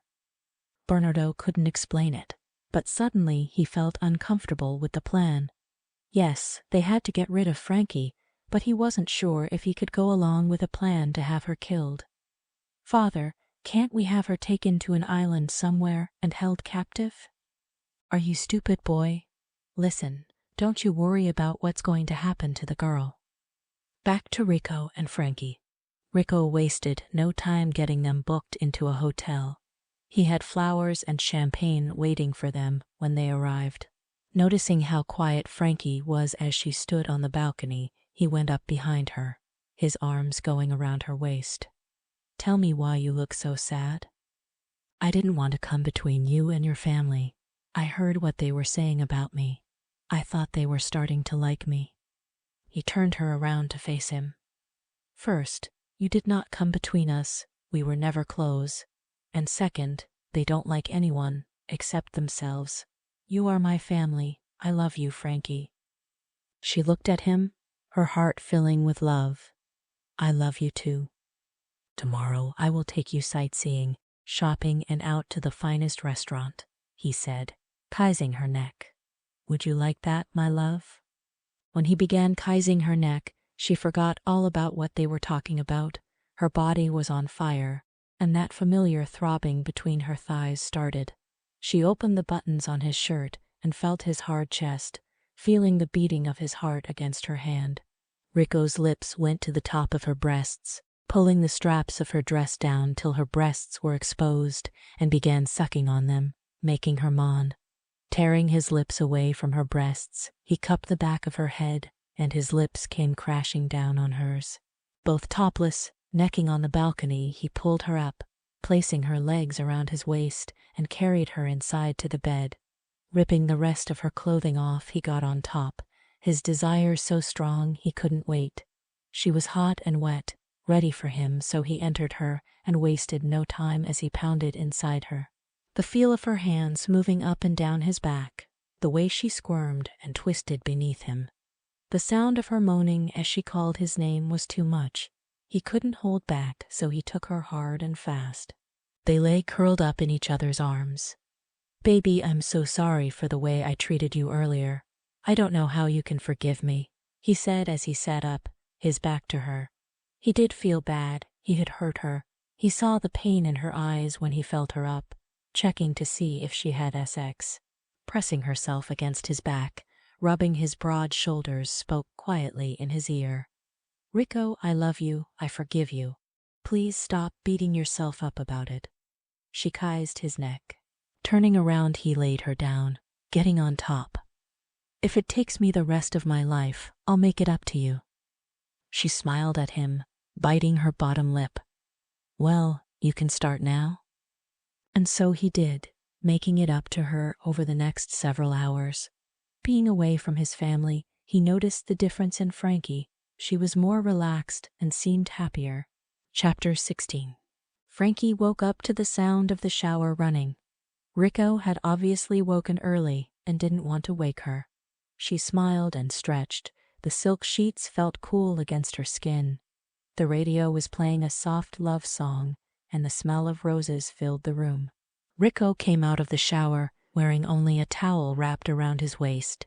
The excitement stirred inside her when she saw how his skin was still damp, how his muscled torso gleamed when he removed the towel. "Morning, sleepy head," he said as he looked down at her, the outline of her body clearly showing beneath the sheets. "Are you hungry?" he asked when he sat on the bed. "Yes," she purred. She grabbed his hand and placed it under the sheet and down to between her thighs. "It's starving. You have to feed it." He felt how wet she was and laughed. "Yes, it is very hungry. Let's see if I can fill it up."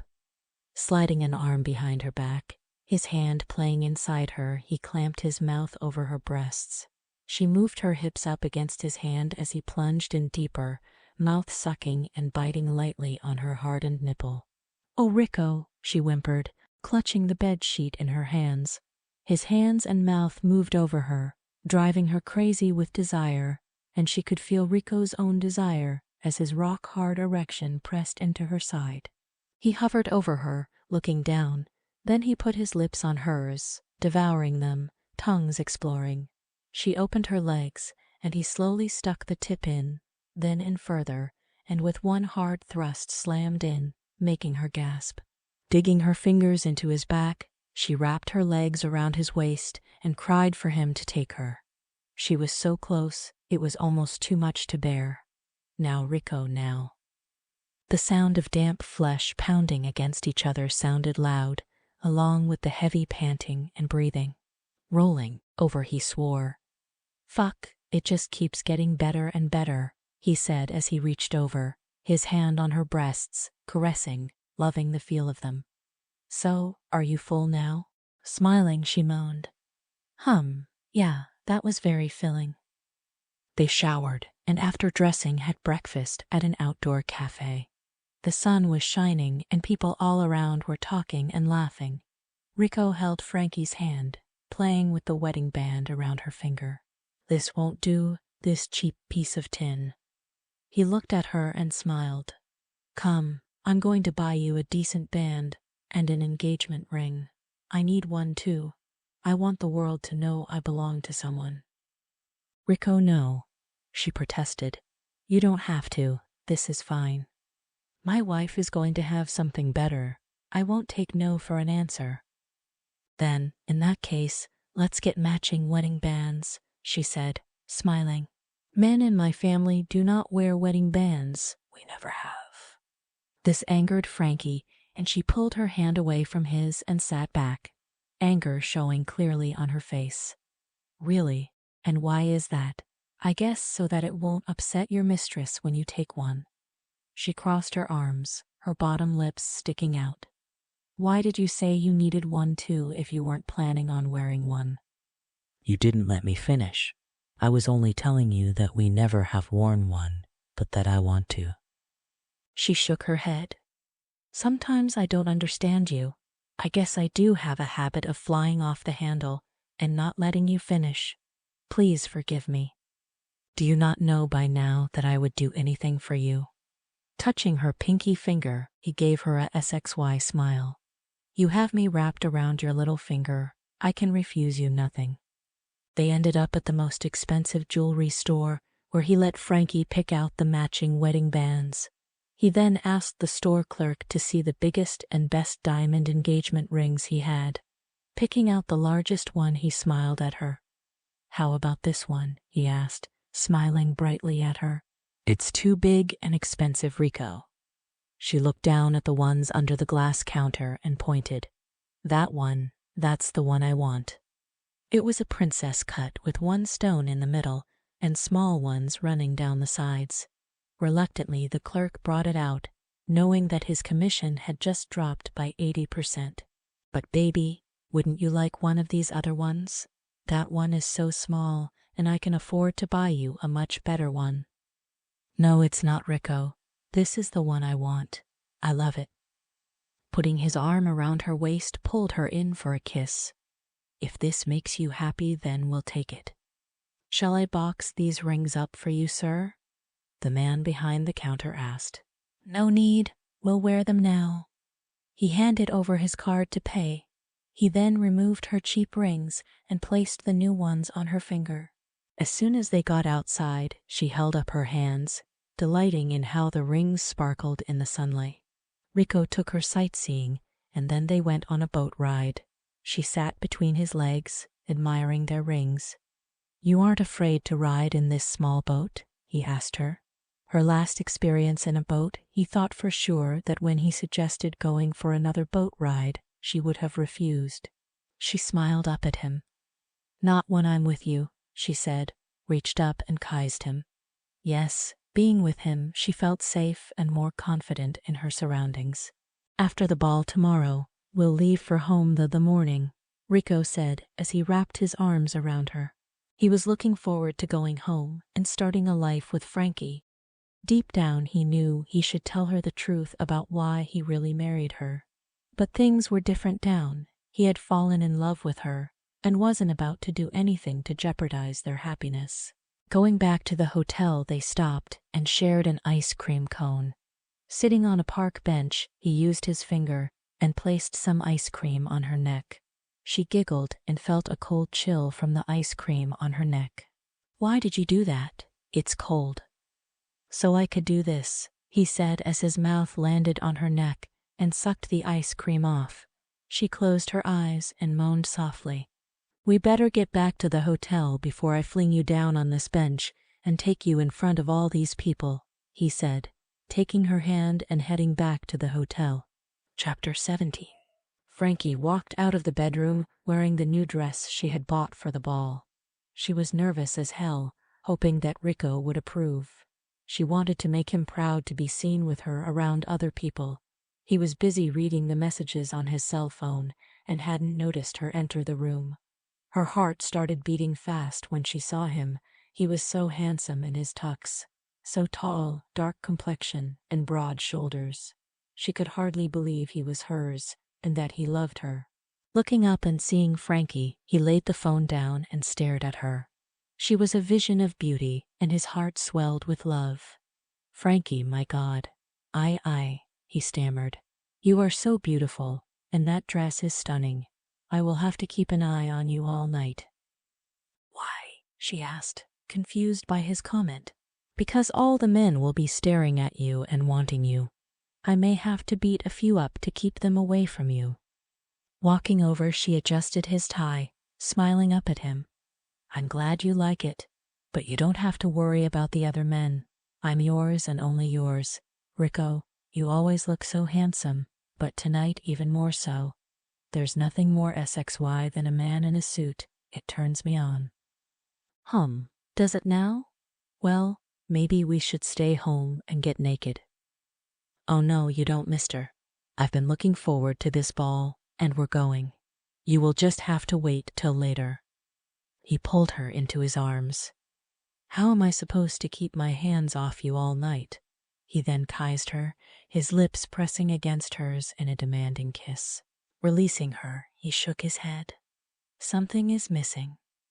Looking down at her dress, she frowned. "Rico, I don't understand. I thought you liked what I was wearing." She felt a twinge of pain at his remark, wondering what was wrong. "I do, but it needs a little something." Pulling a black velvet box from the desk drawer, held it out to her. "I think this will take care of the situation." Her hand trembled when she took the box from him. "Rico, what have you done?" "Open it, my love," he said, and couldn't stop the grin from appearing on his face. Inside was a pair of diamond earrings and a necklace. She gasped, and a tear slid down from her eye. "Oh, Rico, they're beautiful, but you shouldn't have." He took the necklace from its box and, turning her around, placed it around her neck. "You are my wife, and I plan on spoiling you every chance I get. Now, let me put the earrings on you." They stood in front of the mirror, looking at how the diamonds sparkled against her skin. "When did you buy this? We were always together, and I didn't see you buy anything." "Baby, when we bought our rings and you went to the ladies' room, I had the clerk send it to our suite later that day. The hotel staff was informed to put it here while we were out. You didn't have to do this. Don't you know it's you I love, not what your money can buy? All I want is you and your love." He turned her around to face him. "I know that, but you wouldn't let me buy you the biggest diamond in the store, so I saw these and wanted you to have them." "Thank you, I do love it." Smiling, she reached up, giving him a kiss that made him hot and excited. "Stop, Frankie, or I swear we won't make it to any damn dance." At the ball, Frankie held on to Rico's arm as they walked into the ballroom. She looked around, in awe at the beauty of the place. The lights and decorations were more beautiful than anything she had ever seen before. Music was playing. Waiters were carrying trays of champagne and finger foods. It was all so classy and elegant. Rico handed her a glass of champagne. "Are you feeling well, Frankie? You look flushed." "It's all so elegant, Rico. I really don't belong in a place like this. All these people, so rich and elegant, I'm neither." Seeing her lip quiver, he knew she was feeling scared and anxious, so he put his arms around her shoulders, giving her a warm and loving smile. "You belong here just as much as any of these people. You're beautiful, smart, elegant. Now stop worrying and let's have a good time. Dance with me, Frankie." She felt safe in his arms and soon relaxed. That is until she spotted his family. "Rico, your family just walked in." He looked over and scoffed. "They are no longer my family, and we knew they'd be here. That doesn't mean we have to socialize with them." Frankie couldn't help feeling as if the rift between Rico and his family was all her fault. She wanted to fix it. They are your family. Maybe since we're leaving tomorrow, you should make up with them. No, they can go to hell, he practically growled. But Rico. He stopped her in mid-sentence. Frankie, no, let it go. I don't trust them. They will only try to break us up. I'm sure the night I found Bernardo in our room, it was a setup. What? What makes you think that? Baby, it's a feeling I have. I think they were trying to break us up and most likely try again. Promise me you'll stay clear of them. Tired from dancing, they sat down, enjoying some champagne when Adriana and the others walked over to them. Rico stood up. He was clearly angry when he spoke. No reason for you to come over here. I said all I had to the other day. Orphe glared at his son. I will not be spoken to this way, my son. We need to talk. He looked at Frankie. All of us. We can do it here, or go out onto the patio where it's more private. Frankie looked at Rico and placed her hand on his arm. We should at least hear them out. Giving in, Rico kept his arm around Frankie's waist as they all walked outside. Orphe turned to Rico. It's time to end this marriage and marry Maria, as was planned. Who's Maria? Frankie asked frantically, looking at Rico. She's nobody. Adriana laughed. Oh my God, Rico, you haven't told her. Told me what? Frankie asked, suddenly feeling nausea. Why, dear, she's the one he was engaged to. They were to marry in 6 months. Adriana answered, enjoying seeing Frankie's face turn pale as she stared back at Rico. He took her face in his hands. Baby, listen to me. It's true, I was engaged to her, but I never had any intentions of marrying her. I love you. Tell her the rest, Orphe ordered. Rico turned to his family. Shut your goddamn mouth. All of you leave us. I need to talk to my wife alone. We'll go, Adriana said. Before leaving, she turned to Frankie. Ask him why he really married you and why so quickly. Frankie felt as if her world was falling apart. She looked at Rico with tears falling down her face, waiting for him to explain. Back inside, Bernardo was quiet as he listened to his father and sister discussing what would happen when Rico told Frankie everything. She's sure to leave him, father. Our problems will be solved. Rico will never give her a divorce. He loves her too much, Bernardo said quietly. The other two looked at him and Orphe laughed. Then we will go to the next plan. If she is gone, then he will marry Maria. We must not screw up our next plan. It could be our last chance, and we cannot let them leave here. Chapter 18. They were finally alone on the patio and stood staring at one another.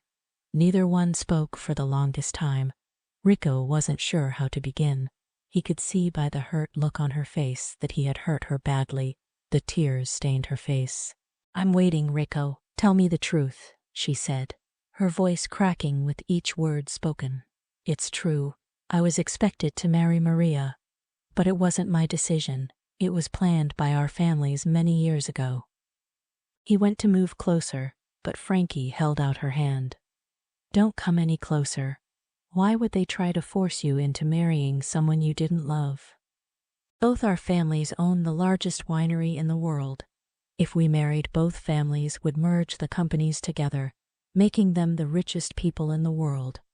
They are a very greedy bunch. No amount of money is enough for them. Can't they do that without an arranged marriage? They could have, but Maria's father won't unless I marry her. Rico paced back and forth. Soon he would have to tell her the rest. Why you, Rico? Why doesn't Bernardo marry her? It's me she wanted, though she and Bernardo have slept together on many occasions. I wouldn't. She considered me a challenge. Frankie felt her stomach churning. It all sounded so ridiculous to her. So, you married me just to get out of marrying her? His eyes pleaded with her to understand. Yes, at first. But I fell in love with you and wanted us to be together forever. I love you, Frankie, you know that. She wiped the tears from her face, and a thought crossed her mind. You tricked me into marrying you. Tell me, the first time you saw me, was it already a plan you had? Frankie, please. Tell me, Rico. Tell me everything, or I'll walk out of here, and you'll never see me again. Okay? When I walked into that bar, I did so for the sole purpose of picking someone out to marry. I had it all planned out, offer money to go to Vegas with me, get her drunk and marry her. You were there, looking so beautiful, crying. The moment I saw you, I knew you were the one. She held her stomach, feeling sick. The man she had fallen in love with had used her, deliberately tricked her. How could you be so cruel? She cried, her heart breaking. Frankie, I'm sorry. I know it was wrong. But honey, we love each other. Isn't that all that matters now? She turned and glared at him. You say you love me, but how can I ever trust you to be telling me the truth? Damn it, Frankie. You know I love you. Rico was becoming angry, wondering why women always had to complicate everything. She felt sick and wanted to leave. I'm going back to the hotel alone. Not without me, you're not, he barked. I don't want you anywhere near me. I need time to think, she said angrily. I'll take you, and you can have the bedroom. I'll sleep on the sofa, he said as he tried to take her arm, but she pulled away. Bernardo appeared, and the others had sent him out to find out what was happening. Everything all right out here? He asked. Rico's eyes burned with anger when he looked at his brother. He hated him and the others for causing all this trouble between him and Frankie. I'm taking my wife back to the hotel and going to try and save my marriage. Frankie refused to let him touch her, and when they got outside, he waved a cab over. When he opened the door for her, she stopped him from getting in. No, I'm going alone. He knew better than to argue with her, so he paid the driver and told him to take her to the hotel. After shutting the door, he watched the cab drive away before flagging another over and getting in. He would give her a few minutes to calm down and pray that she would forgive him. Back at the party, Bernardo walked back into the ballroom to confront his father and sister. As usual, Adriana's husband was off somewhere, getting laid and drunk. So what is happening? Orphe barked. Frankie is really angry with Rico. It doesn't look good for him. Where are they now? Adriana asked with a wicked smirk on her face. Headed back to the hotel. He said he was going to save his marriage. Father, perhaps you should tell Rico the whole truth about why he has to marry Maria. Bernardo said, feeling tired of the whole thing. It was getting way out of hand. Maybe if he knew the truth, he'd agree to marry Maria.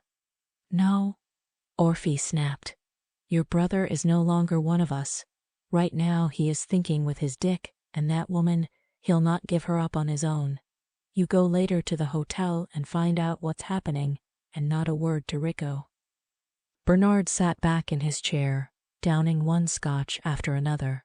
He had a bad feeling about the whole thing, and sensed the plan would not go as his father and sister wanted it to. Chapter 19. Frankie kept quiet on the ride back to the hotel, glad that she made him stay behind. She fought to hold in the tears that wanted to flow, like an open faucet. The pain in her heart was unbearable, cutting through her like a knife. Not wanting to go straight back to the hotel had the driver drive around for over an hour. She was hoping that when she got back to her hotel room, he wouldn't be there. But no such luck. He was waiting outside their room, pacing back and forth. He looked at her with eyes so sad. I was getting worried about you. Where have you been? I don't owe you an explanation. When she saw the anger flashing in his eyes, she snapped at him. I had the cab drive around for a while. I needed to think and was hoping you would have stayed away. He held the door open for her, and they entered the hotel room. When he took hold of her hand, she pulled away. I don't want you to touch me. I'm going to bed. When she walked away, he grabbed her arm and turned her to face him. We have to talk, Frankie. I love you. Give me another chance to fix things between us. Removing her arm from his grip, she shook her head. A tear rolled down her face. I need some time away from you to think. Keep your promise to sleep on the sofa. She walked away, leaving Rico heartbroken. Hell, he thought. No wonder I never wanted to be in love. It hurts too damn much. Pouring himself a shot of whiskey, he sat down and swallowed it in one gulp. A few minutes later, he heard the bedroom door open. His heart speeded up when he saw her coming towards him. But his heart dropped when she came out and handed him a pillow and blankets. Here, you'll need these. Then she turned and went back to the bedroom. She lay in bed, tossing and turning. She missed having him beside her. The bed felt empty and cold without him. No matter what he had done, she loved him. And was she willing to end her marriage for one stupid mistake? He had said he was sorry, and he knew what he did was wrong. She knew he loved her. She could see it in his eyes whenever he looked at her. Rico stood on the balcony in his briefs, staring out at the night sky. He hadn't heard Frankie approaching until he heard her speak his name. Rico! She stood there, just staring at him. He stood up straight, staring back at her. Frankie. Rico, is there anything else that I should know? Are there any more secrets, and please tell me the truth? No, baby, I swear it. He looked at her, and a glimmer of hope filled his heart. Frankie let the tears fall as she ran into Rico's arms, wrapping her legs around his waist, clinging onto him with all her strength. Rico, I love you. Please, don't ever hurt me again, she said as she clung to him. Grabbing a fistful of her hair, gently pulled her head back to look into her eyes. Never again, I promise. He then kissed her hard and headed to the bedroom. But just then someone knocked on the door. Rico growled, setting down Frankie. I'll get rid of whoever it is. She walked with him over to the door, and they both stared at Bernardo. What are you doing here? Rico snapped at him. Bernardo looked from one to the other. He saw Rico's arm around her waist and knew they had made up. I thought I would see how you two are doing. I see you've made up. Yes, we have. He smiled at Frankie. We've decided to try again. I thank God Frankie has forgiven me. No thanks to you and the others, so go back and tell them to stay out of our lives. I never want to see or hear from any of you as long as I live. Bernardo shifted from one foot to the other, his conscience weighing heavily on his mind. I need to talk to you, Rico, alone. Whatever you've got to say to me, you can say in front of my wife. Rico, please, Bernardo pleaded. Frankie placed her hand on his arm. It's okay. I'm feeling tired, so I'm going to bed. Rico leaned over and gave her a kiss. I'll be right in. As soon as Frankie was gone, Rico whirled angrily on Bernardo. Out with it. Divorce Frankie, marry Maria. You can keep her as your mistress, Rico. Do this for the family. We need your help. Rico grabbed Bernardo by his collar, pinning him up against the door. You listen to me, you son of a bitch. I will never divorce her, and I sure wouldn't disrespect her by keeping her as a mistress. Go back and tell the others it won't work. Tomorrow we are going home. I never want to see any of you again. Letting Bernardo go, he opened the door. Now get the hell out. Stopping at the door, he looked at Rico. A look of regret crossed his face. I am sorry, my brother. I hope in time you'll find it in your heart to forgive me. He turned and walked out. There was something in the way Bernardo was acting that had Rico wondering what he was up to. But he didn't want to waste time thinking about him. He had a beautiful woman waiting for him in bed. As soon as he crawled into bed, Frankie reached out for him, wanting to feel him, wanted his touch, his kiss. She needed him. He did not disappoint her. He made love to her with all the love and passion he felt for her. Back home, Bernardo was surrounded by his father and sister, all wanting to know if Rico's marriage was over. So, what did you find out? Orphe barked. She's forgiven him. They're stronger than ever. Shit. Both Orphe and Adriana hissed.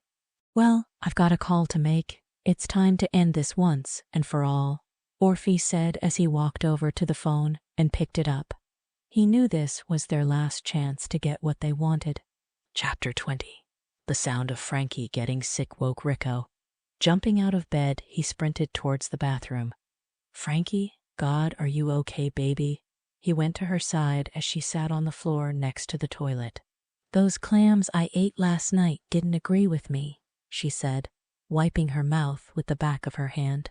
He helped her up and back to bed. "That's it. We'll put off going home until tomorrow. You can't travel feeling this way." She frowned, letting him cover her up. "But I wanted to go home and start our lives together." Stroking her hair, he gave her a loving smile. "We will, but one more day won't hurt. Now, go back to sleep." He gave Frankie a kiss and left her to rest while he called down to the front desk. Rico ordered a light lunch for the two of them, and they ate in bed. "Rico, you don't have to babysit me. If you want to go out, I won't mind." "Well, I would like to go and see my father. I want him to know how angry I am, and to make it clear that he is not to contact us ever."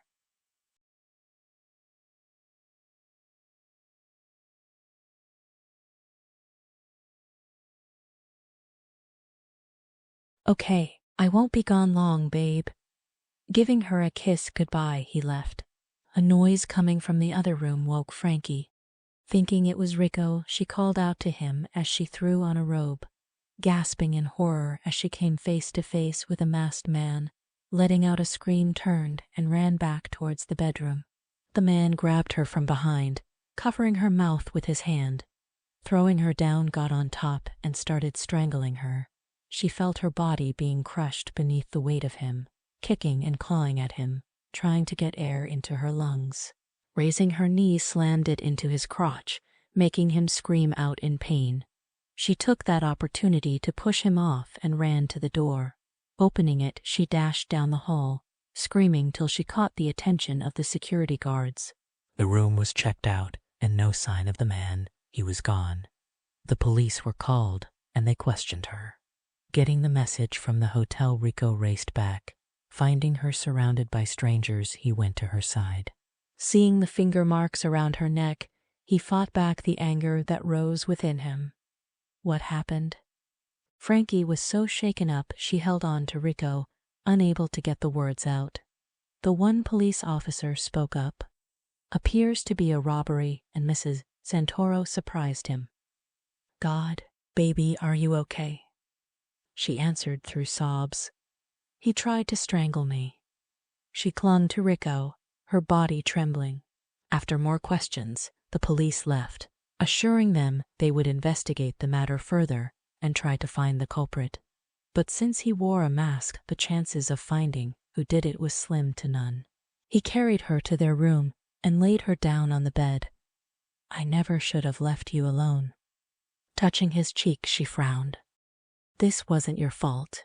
No one could have known this was going to happen." But she stopped talking. He saw the look that crossed her face and instantly became concerned. "But what, Frankie?" "The way he was looking at me, it was weird. As if it was his intention to kill me. He had a strange look in his eyes." "Just my imagination. How did it go with your father?" "Not bad, really. He listened as I told him off. I made it clear he was to stay away from us. He seemed okay with it, which was so unlike him." He turned and touched her neck, thinking that someone's hands were around her neck was killing him. She could have been killed. He could have lost her for good. He kissed her neck softly, wanting to make the marks go away. But Frankie took it as a sign that he wanted to make love. Undoing the buttons on Rico's shirt, ran her hand along his chest, moaning, "I want you, Rico." Lifting her gown above her head, tossed it to the floor. His own desire growing, he groaned as he laid her down, his mouth roaming over her. Felt the heaving of her breasts as she squirmed beneath him. And when she reached down, taking him in her hand, moving her fingers along his shaft. Feeling it throbbing and getting harder drove him mad with desire. Taking her hands, held them above her head and entered her with one quick thrust. He moved slowly up and down. Their hearts beat rapidly together as one. He wasn't going to make love to her. but sensed that it was what she wanted and needed.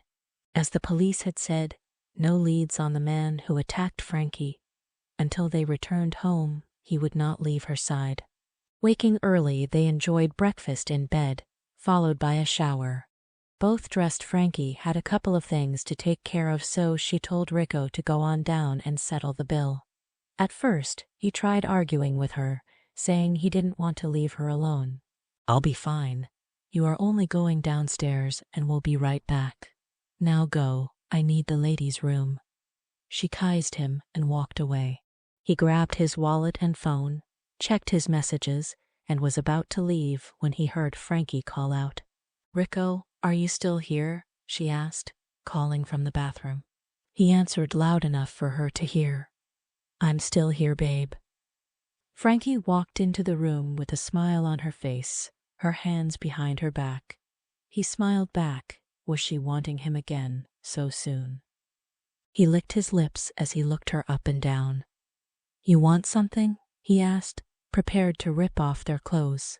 She walked up to him. "I have a surprise for you." Rico's mind was in the gutter at this point. "That sounds promising. Do you want to tell me, or should I remove your clothes and find out for myself?" She laughed. "No, not that." Now he was confused. She was being so mysterious, piquing his curiosity. "Are you going to keep me in suspense? And what are you hiding behind your back?" Frankie drew her hand in front of her, holding what 𝑬𝒂𝒑 assumed was one of those pregnancy sticks.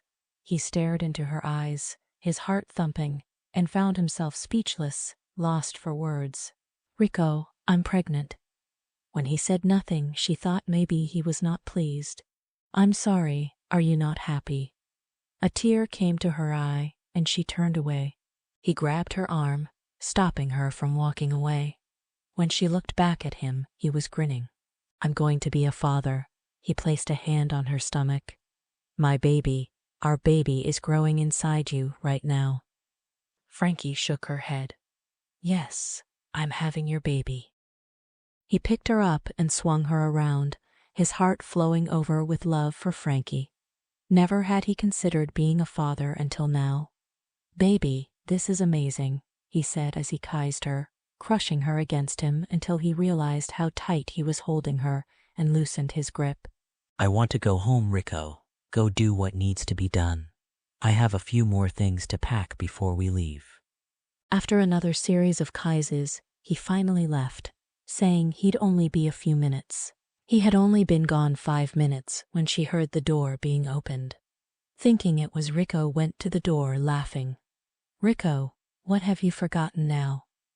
She let out a scream as 2 men stormed in, grabbing her, one putting a rag over her mouth. She struggled till she passed out from the smell of whatever was on the rag. Chapter 21. 𝑬𝒂𝒑 finished paying the bill for the room and headed back upstairs. He was thrilled that they were finally going back home, and the thought of being a father filled his heart with joy. After years of playing the field, going from one woman to another, he had finally found the one woman he wanted to be with for the rest of his life. She would be the only woman he would sleep with. Hell, she was almost too much for him to handle, but he was more than willing to give it a shot. He smiled at himself as he went to open the door and was shocked to find it was unlocked. "What the hell?" He swore out loud when he saw the door was open. He was sure he locked it on the way out, always made a point of it, and told her to do the same thing. As soon as he walked in, he felt the hairs on the back of his neck stand up. The table lamp was knocked over and a rag laid on the floor. He picked it up and smelled it, dropping it. He called Frankie's name, but not getting an answer, he dashed from room to room, calling her. He had never been this scared in all his life when he realized something happened to her. He immediately called the authorities, then called down to the front desk, asking if anyone had seen Frankie. Of course, no one had. He was going out of his mind with worry, cursing as to why the police were taking so long. He wished now that he had followed his instincts and didn't leave her alone.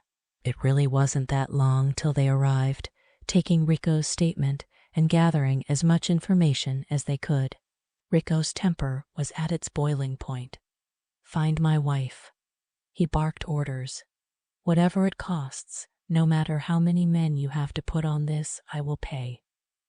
2 hours later, the place was swarming with cops, private investigators, and the manager of the hotel, whom Rico raged on, causing the poor man to shake in his shoes, fear written all over his face. "I'm so sorry, sir. Nothing like this has ever happened before." Grabbing the man by the collar, screamed in his face. "Never happened before. You son of a bitch. Just yesterday my wife was attacked and almost strangled to death. Now this. I'll make sure this hotel goes under, you hear me? If my wife is harmed in any way, I will come down so hard on you, it will make you piss your pants. Now get out and get those surveillance tapes to the police." Bernardo walked in just as Rico was screaming at the poor man. "Rico, what has happened?" Bernardo asked, sounding concerned. "Where is Frankie?" He was breathing hard, the anger flashing in his eyes. "Frankie is missing." "Are you sure?" "Maybe she has just gone out for a while, shopping maybe," Bernardo commented. Rico stared at his brother, then sprinted over, grabbing him by the throat. "Tell me, did you or the others have anything to do with Frankie's disappearance?" Bernardo clawed at Rico's hands, trying to get air. "Stop, brother, I've nothing to do with it, I swear to you." Releasing him, Rico walked over to the window, looking out. "She's out there somewhere, afraid. I have to find her, Bernardo," he said, his voice shaking with fear and pain. Walking over to Rico, he stood by his side. "I'm sure they will find her." It was then he noticed the pregnancy stick on the table. "What's this?" he asked, knowing full well what it was. "Frankie's pregnant, we're having a baby," he replied with tears in his eyes. Bernardo's face turned ghostly white. A baby. This was the last thing he expected to happen, and had to go tell the others before it was too late. Damn, they hadn't planned on that happening. He made an excuse as to why he had to leave, promising to return. Rico didn't give a damn if he came back or not, didn't even know why he was here in the first place. At first, he thought maybe his family had something to do with what was happening. But even they couldn't be this cruel, so he thought. Going down to his car, Bernard called Orphe. "Father, Frankie's pregnant. She carrying your grandchild. What have you done with her?" There was silence on the other end for several minutes. Then Bernardo listened while his father spoke for a good 15 minutes. "What about after the baby's born? What happens to Frankie?" After hanging up, his stomach churning. After listening to Orphe, he realized his father was a very sick man. But could he go against him? He didn't think he could. He was ordered to go back to Rico, to keep an eye on him, and make sure he didn't find anything out. Having stopped for coffee for himself and for Rico, he went back to the hotel. Handing him the coffee, sat down. "Eat something, Rico." He handed him a sandwich, which was taken and thrown across the room. "My wife is missing, and all you can say is eat something. What the hell are you doing here anyway? None of you care for Frankie and has been trying to break up since we got here." Bernardo wiped his forehead. "No matter what has happened, we are brothers. I want to be here for you." Rico stared at him. "You and the others tried to break up my marriage to Frankie, so if you think I believe anything you say, you're crazy." "I do care, brother." Bernardo then clammed up, his mind racing. His conscience was eating away at him. He wanted to tell Rico the truth, but he was afraid of his father and what he would do to him. Hell, even his sister scared the crap out of him. She had always been a psychopath, and even her husband was afraid of her. Chapter 22. As the hours ticked by, and still no word on Frankie, Rico became more agitated. He was paying big bucks to find her. It wasn't the money he cared about, it was the fact that there was no word yet. The surveillance tapes from the hotel were blank, just like the night before when she was attacked. There was no doubt in his mind that someone had planned all this out, and he still suspected his family. After telling the police this, and they spoke to them, they found no evidence, and that all of them had a solid alibi. It was getting late, so he sat on the sofa, Exhausted from worrying, he closed his eyes. Bernardo sat on the other sofa, watching him. He was never really close to Rico. His brother was older than himself, and as soon as he was old enough moved out of their father's home and moved to America. He came back once or twice a year to check on his investment in the winery, and that was about it. He had to admire Rico. With the profits from the winery, he invested wisely in real estate in America. He also got into software, where he made billions. He was in his own right a self-made billionaire. Though there was an 8-year difference between them, they looked remarkably alike, except Rico was taller and more muscular. Bernardo often thought if he himself worked out more he could have the same body and shape. But he didn't care. He got as much, if not more tail than Rico ever had. He snapped out of his thoughts when there was a loud knock at the door. Rico jumped up and sprinted over, flinging it open. 2 men walked in. They were the 2 men Rico had hired. One was carrying a bag. "Well," he snapped at the men, "did you find anything?" The men seemed nervous to Bernardo. He couldn't blame them. His brother could be very intimidating and harsh when he wanted to be. "Do you recognize these, sir?" the smaller of the 2 men asked. Rico grabbed the bag and pulled out what was inside. Bernardo saw how his eyes teared up when he held and looked at the pink sweater, and there was only 1 shoe. Both items were soaking wet, and they did belong to Frankie. She was wearing these the last time he saw her. "Where did you find these?" he asked, his voice shaking as he held the sweater tight against him. "Floating in the water, down at the beach. I'm sorry, sir. We believe she's dead." The poor man found himself pinned up against the door as Rico yelled, "Shut the fuck up. She's not dead. Do you hear me?" The man shook his head. "Yes, sir. I hear you." Rico released him and walked away. He stopped and turned back around. "You haven't found her body, so I know my wife is alive. Keep searching and don't stop till you find her. Someone has her. Get more men on the case, as many as you can, and I don't care what it cost." Bernardo saw the men out and then went and sat next to his brother. "Rico, if someone has taken her, they would have asked for a ransom by now. Maybe you should accept the fact that she's gone." He held the damp sweater in his hand and the shoe. He knew it was her favorite. She bought it in Vegas with her winnings off the slot machine. He remembered how excited she was when she won. He also remembered that night of lovemaking. It was so intense and passionate. It was then he knew he had fallen in love with her. Rico stared at Bernardo. "She's alive. I don't know what happened, but I know I'll find her and the people responsible for taking her. And when I do, I will kill them with my bare hands." The hairs on the back of Bernardo's neck stood up. He believed Rico would do exactly that. "Rico, close your eyes, try to sleep, and for God's sake, stop drinking so much." Bernardo found his own eyes closing and was soon asleep. Waking up, he looked at the clock on the wall. He had slept for 2 hours. An empty bottle of scotch sat on the table. Damn, he thought, Rico drank the whole damn bottle. He went looking for him. He was not passed out in the bedroom or the bathroom. He noticed the balcony door was open and walked out, stopping in horror at what he was looking at. Rico was standing on the edge, wavering back and forth. "Rico, what are you doing up there? Get down before you fall. We're on the top floor, damn it." "Oh, Bernardo, maybe they are right. Maybe she is dead, and our innocent child." Bernardo's heart was racing, fear growing every second as Rico swayed.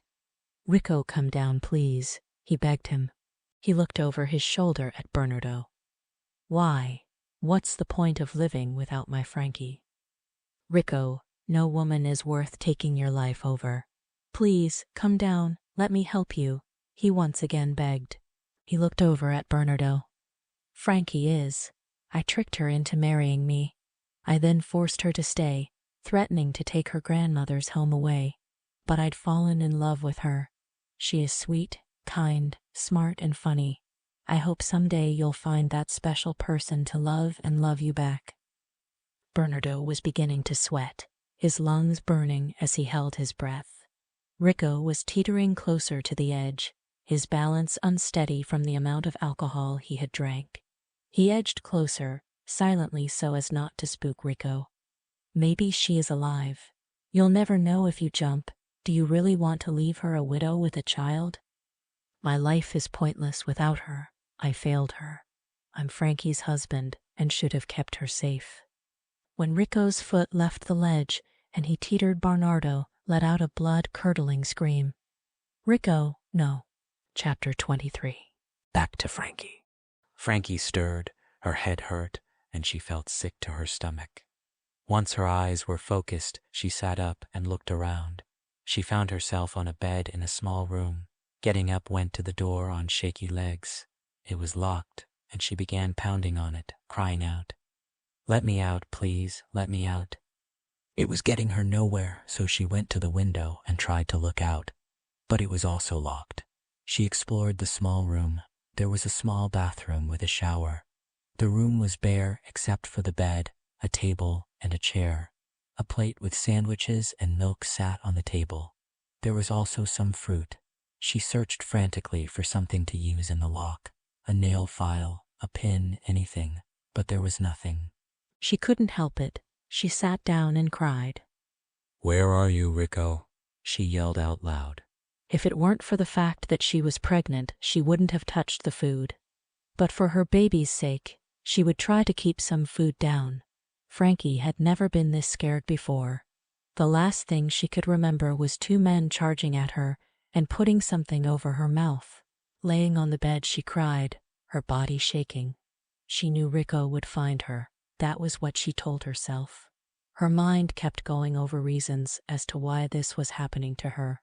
It wasn't Rico's doing. He loved her and was so happy about the baby.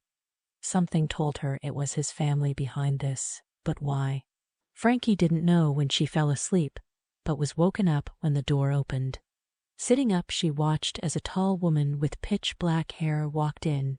She was quite beautiful. Her breasts were huge, and the top she wore barely covered them. Her hair was done up on top of her head, held by fancy pins. Frankie could only stare. No words would come out. It was as if her voice had disappeared, and she waited for the woman to speak. She spoke English, with a thick Italian accent. "You do not look like Rico's type, a skinny white girl. What could he possibly see in you?" she said as she sneered at Frankie. Frankie was finally able to find the courage to speak. "Where am I?" The woman laughed.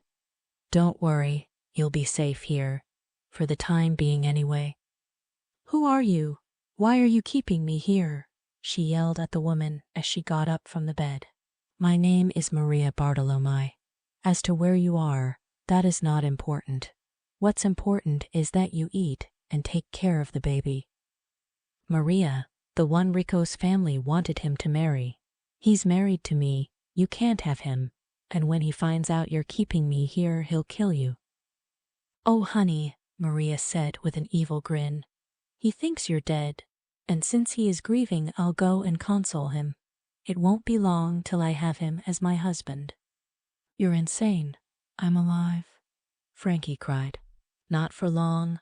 Once the baby is born, you'll no longer be needed." Frankie felt a cold chill run through her. What are you talking about?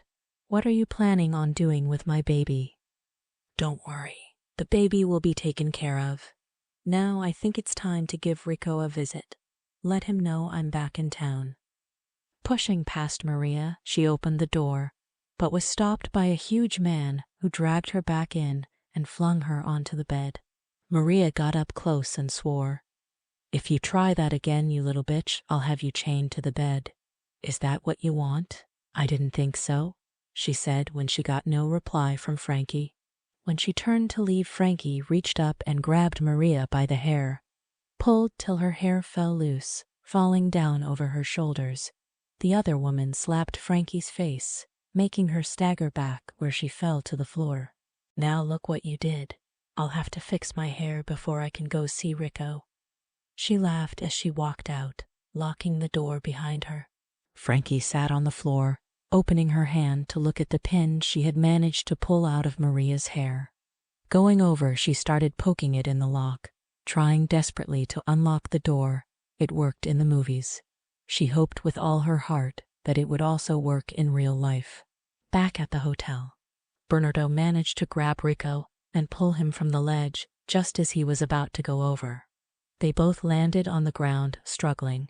Since Rico was bigger and stronger than Bernardo, he was able to push him off. Climbing back on the ledge, Bernardo yelled out as he laid on the ground. "No, don't. She's alive, Rico. I know where she is." Rico stopped, turned, and looked at his brother. The anger that flashed across his face scared Bernardo. Never had he seen such anger and hate in Rico's eyes in all his life. Going to Bernardo's side, picked him up by the scruff of his collar. "What did you say? Where is she? Tell me, or I swear I'll kill you." "She's being held captive. They have her at Bartolomé Castle. I'm sorry, Rico. I'll tell you everything." "What? Is Maria in on this too?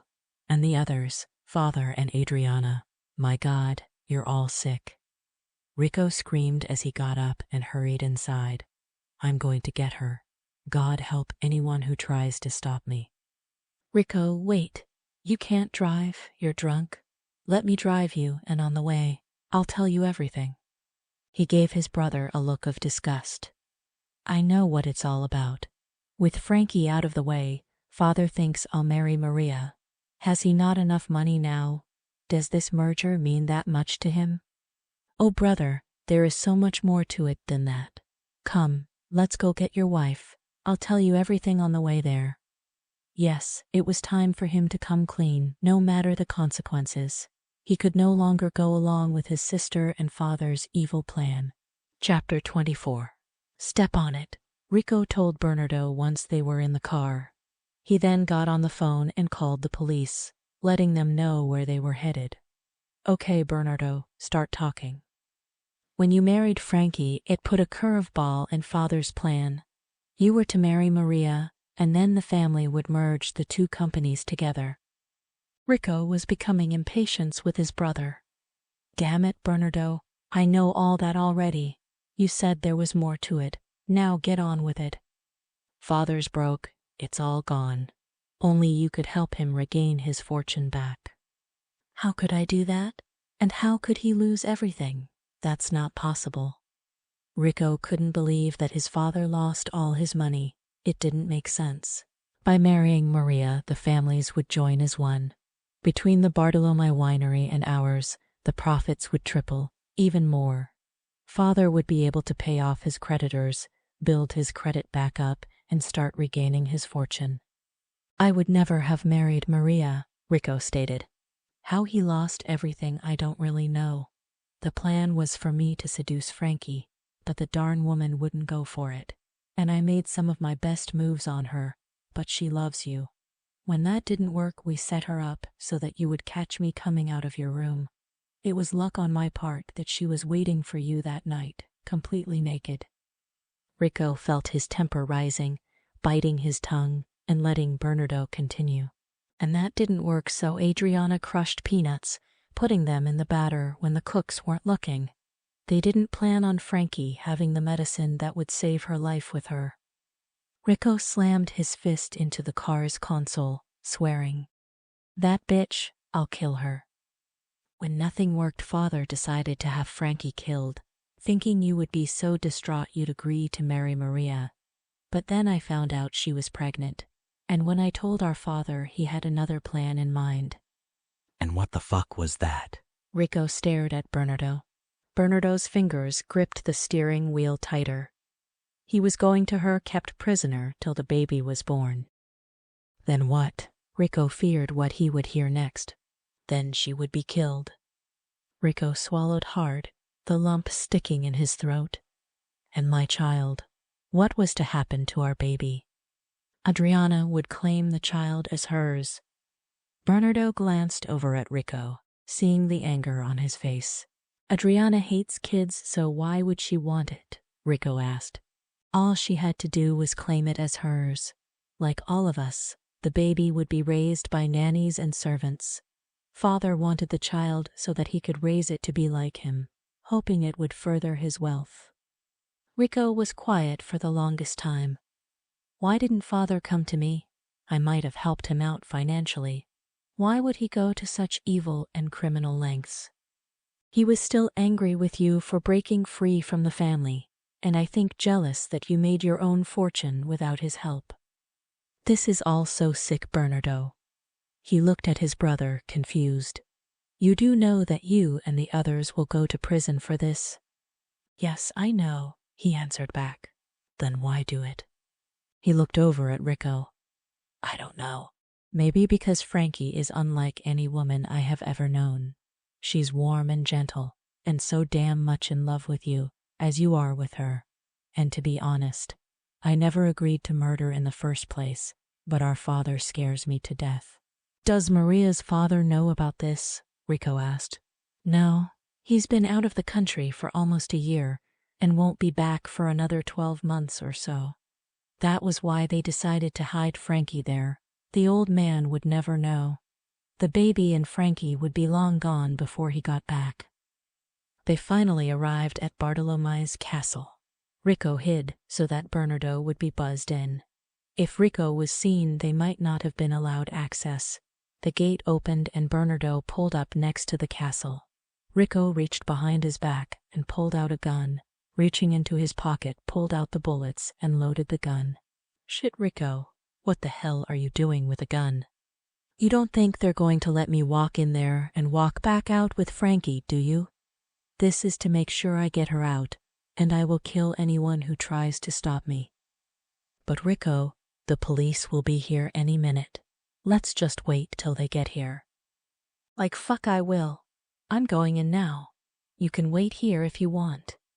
Opening the car door, he stepped out and walked up to the door. Bernardo followed right behind.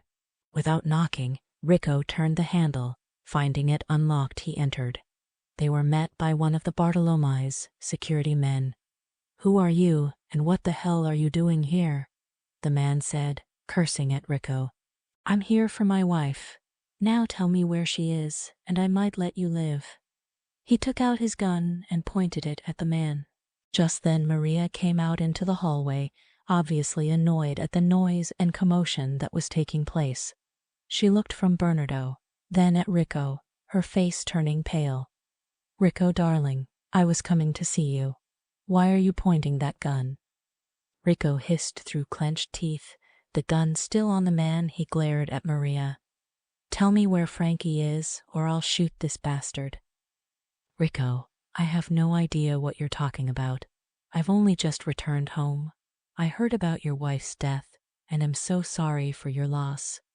Shut the fuck up, Maria. Bernardo's told me everything. Where is she? And you better pray she's all right. Tell him, Maria, the police are on their way. It's over, Bernardo said, looking at her and wondering how he could have slept with such an evil, wicked person. Rico was losing patience, and so he pulled the trigger, shooting the man in his shoulder, wounding but not killing him. Tell me, or you're next, he said, aiming the gun at her. Okay, she's up in the tower, Maria said, her legs shaking. Looking at Rico, she could tell he was serious about shooting her. Both brothers dashed up the stairs leading to the tower. The castle was huge and had many staircases and many doors that led to different parts of the castle. It took over half an hour to find the right staircase leading to the tower. Rico's heart was racing. He couldn't help the feeling of dread that came over him. What if she were hurt? What if she lost the baby? His heart was breaking. First, he had to get to her, let her know she was safe, and the one responsible for doing this would be punished. They tried every hallway, every door. The one room had a bed in it, a table and a chair, but no Frankie. Rico saw something out of the corner of his eye, under the bed. Bending down, he pulled out a shoe, the other to the one the police had given him. It was Frankie's. Holding the shoe, he cursed out loud, making Bernardo jump. Where the hell is she? They searched the rest of the rooms, but still no sign of her, so they went downstairs. The police were there. They had to pull Rico off Maria, when he took her throat in his hands, yelling, "Where is she, you bitch? Tell me or I swear I'll kill you." Rubbing her throat, she glared at 𝑟ico. "I don't know. She was locked in that room where I left her. She couldn't have gone far without shoes." 𝑟ico rubbed his forehead, his stomach in knots. "Get every man you got out looking for her, inside as well as the grounds outside. Find my wife." He ordered the men. "I will help you look for her, 𝑟ico," Bernardo said. Maria was put in handcuffs and an officer stood guard over her. Meanwhile, the police were on their way to Orphe's place. Men were brought in with flashlights and dogs. They started searching the grounds. Others did a complete sweep of the inside. It was close to daylight and 𝑟ico was frantic as he and Bernardo walked through bushes, heading down to the river. Chapter 25. The sun was coming up as the two brothers walked into the woods behind the castle. They were heading towards the river. "Do you really think Frankie would have gone through here on barefoot?" Bernardo asked as he tried to keep up with 𝑟ico.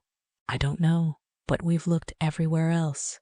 It would have been dark when she set out and probably lost her way," he replied. "Maybe someone else took her," Bernard said as they continued walking. "Wait," 𝑟ico said as he stopped and turned to his brother. "Is anyone else involved, like her husband?" "No, we never told him what was going on. Adriana said she couldn't trust him to keep quiet." 𝑟ico kept telling himself that they would find her, and alive. He had to. She was his life now. He couldn't live without her, not now, not ever. He loved her body. She was slender, with a tiny waist. And her breasts, man, they were just the right size, so firm and round. But it was not only her body he loved, it was everything else, the way she smiled, her sense of humor. But she was also smart, and get her mad enough and boy did that temper flare up, giving you a tongue lashing.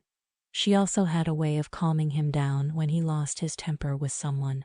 Just by her touching him and looking at him, he instantly cooled off.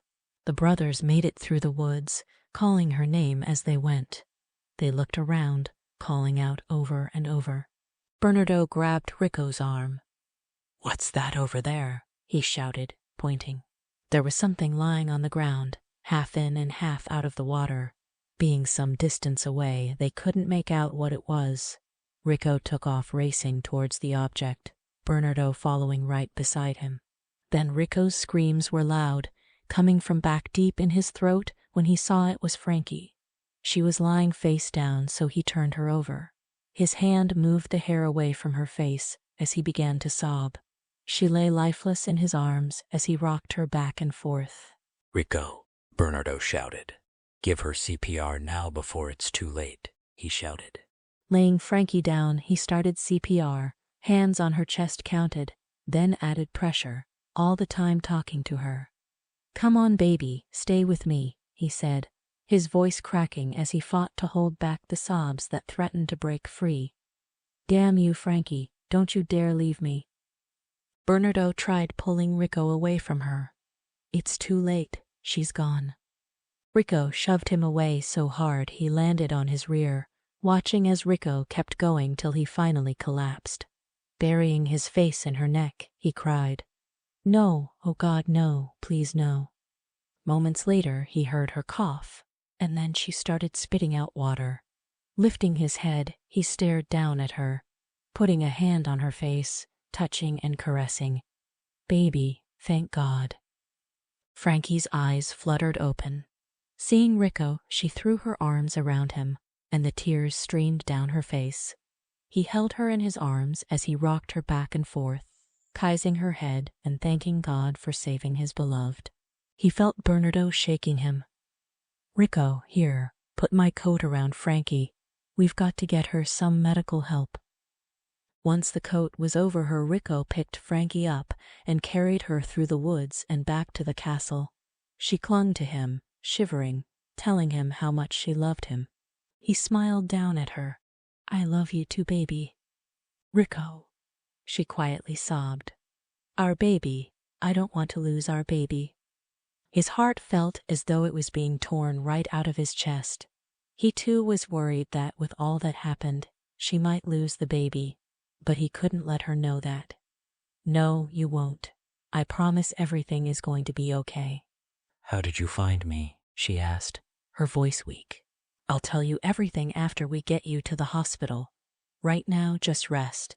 I've got you, and I'm never going to let go again. When they arrived, the place was swarming with police. Maria, handcuffed, was being put into the back of a police car. Bernardo was also handcuffed and was being taken away when he stopped to look at Rico and Frankie. He looked at Frankie. I'm so sorry for everything. But Frankie, I never wanted any harm to come to you. She wept, her heart breaking at the thought of Bernardo being behind all this. Rico looked at his brother. A part of him hated him for the part he played in all this, but on the other hand, he did come clean in time to help save Frankie. Bernardo, what you and the others did is unforgivable, but you did help me to save Frankie. For that, I'm grateful. He was then taken away. Then they were put in the police car and driven to the hospital. Frankie could taste the scotch on Rico's breath when he gave her a long and lingering kiss. But she didn't care. All that mattered was she was safe in his arms. Rico carried her inside the hospital, yelling at someone to help them. She was put on a stretcher and wheeled away. He held her hand till they pulled him away. Please, sir, let us take care of your wife. We'll come to get you as soon as we can, the one nurse said to him. He gave Frankie a kiss. I'll be right outside this door, Frankie. I love you. I love you too, Rico. Her eyes filled with tears. He saw the fear in her eyes as she was taken away. He sat, praying to God to have mercy on them and their unborn child. 45 minutes later, he was allowed to go in and see her. She was cleaned up, and when he saw the bandages on her feet and all the cuts and bruises over her, he felt like weeping. What about the baby? He still didn't know, nor would they until the doctor joined them. He went to her side, bending over, gave her a kiss, and sat on the bed next to her. How are you feeling? Better, but I'm scared. I can't lose our baby, Rico. I just can't. She broke down and cried, gut-wrenching sobs that shook her body. Rico cradled her in his arms, rocking her back and forth. They both looked up when the doctor walked into the room. Chapter 26. Frankie grabbed Rico's hand, fearing what the doctor might say. Would he tell her the baby was gone? She still felt as though she was pregnant, but maybe that was just wishful thinking. She looked at her husband. He too had this worried look on his face. They both waited for the doctor to tell them, too afraid to ask him themselves. Mrs. Santoro, your test results came back. Your blood pressure is a little high. You will have to stay off your feet for a few days, due to the severity of the cuts you received. Rico couldn't take it anymore, and he could tell that Frankie was frantic with worry. Doctor, please, what about the baby? Looking at the two, he smiled. I'm pleased to tell you that the baby is fine. Rico and Frankie grabbed each other, letting the tears fall freely as they hugged and kissed each other. Standing up, Rico shook his hand. Thank you, doctor. You have no idea what this means to me and my wife. The doctor smiled at Frankie. Mrs. Santoro, after what you've been through, it's a miracle the baby survived, especially since it's so early in your pregnancy. I would suggest you get plenty of bed rest for the next few weeks. Frankie squeezed Rico's hand. I want to go home, back to the States. We'll leave as soon as you get discharged from the hospital, he said, leaning over and giving her a kiss. But the doctor put a damper on Frankie's joy. Oh, I'm afraid not. There will be no long distances traveling for at least a month, he told them. But why? She asked with a heavy heart. The unborn child had also gone through a trauma. It's merely a precaution. One I feel is important till you are further along. Rico was all for making sure the baby would be okay. Frankie, I'm sorry, my love. We must do as the doctor says. I'll discharge you tomorrow. He then looked at Rico. I'll have one of the nurses bring you some clean scrubs, and you can shower and change out of those wet and dirty clothes. Bank doctor, Rico said, shaking his hand again. Rico, She called out to him. Yes, baby. Kiss me. Smiling, he went and sat on the bed. Taking her in his arms, he kissed her passionately. All his love for her was poured into that kiss and the way he held her. Frankie could still taste the scotch on his breath, but she didn't care. When he was given the scrubs, he went and took a quick shower, not wanting to be away from her for long. He came out all clean, his breath smelling much better. Seeing him, she couldn't help but snicker. what? He asked her. You look kind of SXY in those, like a hot and SXY doctor. Maybe I'll keep them, and when we get back to the hotel, we can play doctor. Frankie laughed. Yes, I would love that. He saw her yawning. Go to sleep, baby. Lay next to me, Rico, she said as she moved over, giving him room. Getting in beside her, she laid her head on his chest. She felt safe when he put his arm around her, and soon she was fast asleep. He too was tired since he hadn't slept in ages, and it wasn't long before he too was fast asleep. A nurse walked in, and seeing them asleep in bed was about to wake Rico, but stopped. They looked so sweet cuddled together that she didn't have the heart to interrupt them, even though it was against hospital rules. In the morning, after Rico was shown how to clean and bandage Frankie's feet, she was released, but only on the understanding that she was to have complete bed rest for several days. He carried her up to the room and laid her down on the bed. As he was about to leave, she grabbed him, pulling him down on top of her, kissing him. Frankie, we can't, not yet. He pulled away and stood up. I want you. Rico, I need you. Don't you want me anymore? She felt rejected. He sat on the edge of the bed and taking her hand kissed it. You know I do, more than anything. I'm only thinking of you and the baby. Frankie pulled away and rolled over on her side. The doctor never said anything about us not being able to make love. Admit it, now that I'm pregnant, you don't find me sexually attractive anymore. Oh, I don't, do I? Taking off the scrubs he was still wearing, got into bed and moved her onto her back. Getting on top, he started kissing her neck, moving down. He became hard right away and pulling her up removed her nightgown. Feel how hard you make me. Don't ever tell me I don't find you attractive, Frankie. She smiled at him. I'm sorry, Rico. I just love you so much and I want you. Shut up, woman, and kiss me. His lips traveled down her body, kissing every inch of her, being as gentle as he could even though he wanted to ride her hard. But he held back. There would be another time for that. For now, he made love to her with tenderness, and it was amazing. How he missed her body against his, missed her lips. Afterward, they lay together. She cuddled into him as he wrapped his arms around her. It was then he told her the whole story of what his family had done and why they did it. So if it weren't for Bernardo, you would never have found me. And he didn't want them to kill me, so that should help him when he goes to trial. He was still in on it, so he's just as guilty. But he did help me, so I will see he gets the best lawyer possible. As for the others go, they can rot in jail. He said with anger and bitterness, he would never forgive them for what they had done to Frankie. She sighed deeply. Are we ever going to be able to go home?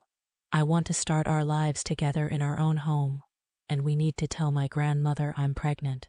She's going to wonder why we're still here, and I can't tell her the truth, it would kill her.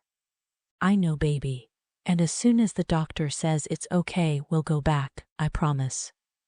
A few days later, she was able to walk around. Her feet didn't hurt anymore. It helped that Rico rubbed cream on her feet a couple of times a day. They had gone through all the questioning by the police, and statements were made. It would soon be all behind them. Rico decided to go to his family's hearing, leaving Frankie alone, but not without a guard standing outside their door. Not that she was in any more danger, it was more to make him feel better about leaving her alone. He was gone for hours, and when he returned he was quiet. His mood was dark. Rico, how did it go? She asked, placing her hand softly on his arm. He put his hand on top of hers, frowning when he looked at her. Father and Adriana only got 5 years. Bernardo got 2 years, and since Frank wasn't involved, he was set free. And Maria got 3 years. Damn it, Frankie, they should have gotten much more than that. Please, Rico, don't let this spoil things for us. Once we're away from her, we never have to see or think of them ever again. He looked at her, and his heart filled with love. She was right. Soon they would be home, starting a family and a new life together. Life would be good. You're so right, baby. I've got everything I need right here. He pulled her into his arms, tenderly touching her stomach. Is there something else on your mind, Rico? She could tell there was by the way he was acting. Yes, there is. I want you to know that I talked to Bernardo. I offered him a job in one of my companies when he got out. The one in Germany, with the condition that he has nothing to do with the others ever again. Also, he is not to come near you or us again. I know he's my brother, but I will never be able to trust him again. I'm so sorry, Rico. He took her face in his hands. You have nothing to be sorry for, you hear me? Yes. She nodded her head right before he kissed her. Chapter 27. Epilogue. They had finally arrived home after being given the all clear from the doctor. Scooping Frankie up in his arms carried her inside. It was tradition, he told her, and since he hadn't done it the first time, he would now. Rico, it's so good to be back home. Instead of putting her down, he carried her upstairs to the bedroom. The doctor said you needed rest, so I'm putting you to bed. She began kissing his neck, murmuring, Only if you join me. Lips locked, he laid her gently down on the bed, undoing her top. Pulling away, she looked around. There was something different. It was the bed. Rico, this isn't the bed that was here before. He looked down at her and smiled. The other one was too big. I don't ever want you to be able to move far from me, so I had the old one taken away and replaced with this one. Do you mind, my love? No, not at all. Now let's break this bed in, she said as she pulled him back down on top of her. The next day they drove to Frankie's grandmother's home. She was thrilled about the baby, and turning to Rico thanked him. Grandma, why are you thanking Rico? Frankie thought it was strange. He laughed. You're welcome, Mrs. C. Spencer. He then turned to Frankie. When we stayed over before, and your grandmother and I were making breakfast, she was telling me how she would love to be a great-grandmother. I told her I'd do whatever I could to make that happen. Frankie's eyes widened, giving them both a stern stare. Shame on both of you. Then smiling, she started laughing. Things were going great for them. The baby was healthy. Frankie was now 7 months pregnant. They were happy and in love. Then the phone calls started. At first, whoever was on the other end would hang up when Frankie or Rico answered. It soon turned into them breathing heavily, but not speaking. At first, they ignored the calls, but when Rico saw how it was stressing Frankie, he decided to do something about it. Changing all their phone numbers didn't work. The calls still came. Rico came home to find Frankie upset, close to tears. Seeing him, she ran into his arms, one hand holding her swollen belly. My God, baby, what's wrong? Is the baby okay? He asked her, worried for them both. In between sobs, she clung to him. There was a call. They said you have to die. He grabbed her chin. Nothing is going to happen to you. No, Rico, not me, you. They said you were going to die, and soon. We have to call the police. Got to find out who's behind this. He tried soothing Frankie. Baby, calm down. You getting upset is not good for the baby. Honey, I'm always getting death threats. It's a part of being wealthy. There is always someone out there who wants to scare me. It's nothing to worry about. Frankie stood up, staring at him. This is different, I feel it. He did not want her getting worked up. It wasn't good for her or the baby. Okay, I'll ring the police. And I want you to hire a bodyguard. Frankie, that's not necessary. Seeing the fear in her eyes, he caved in, agreeing to hire some protection. The next 3 were stressful for Frankie. She feared that Rico would be hurt and, worse, that she would lose him. The stress put a strain on her, raising her blood pressure, and she was put on bed rest. Rico knew this had to end. He could not risk losing her or the baby. Little things started happening. Letters came. More phone calls. He decided to hire private detectives and had them working around the clock. Weeks later, it all came to an end. Rico was getting out of his car when a shot rang out, missing him by inches.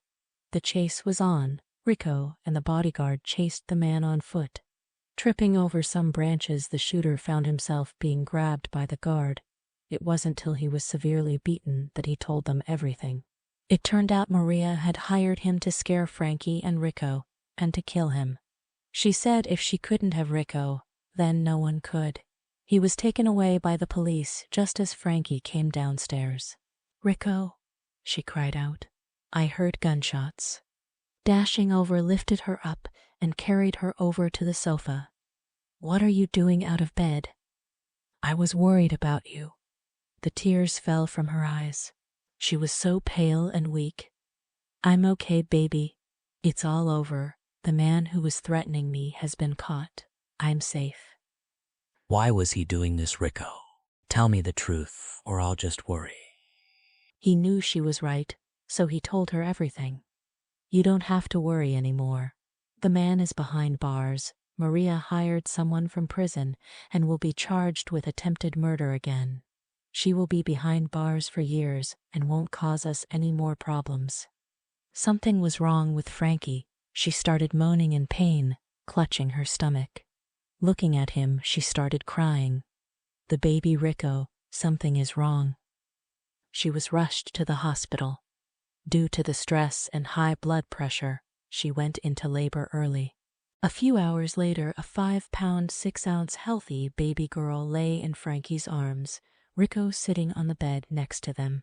"Oh, Rico, she beautiful. She has your eyes and complexion," Frankie said as she kissed her baby girl.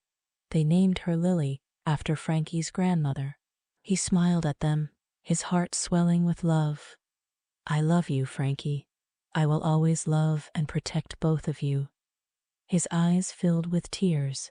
Looking at Rico, love for him showed on her face. Who would have thought that our weekend affair would end up changing our lives forever, giving us this perfect little bundle?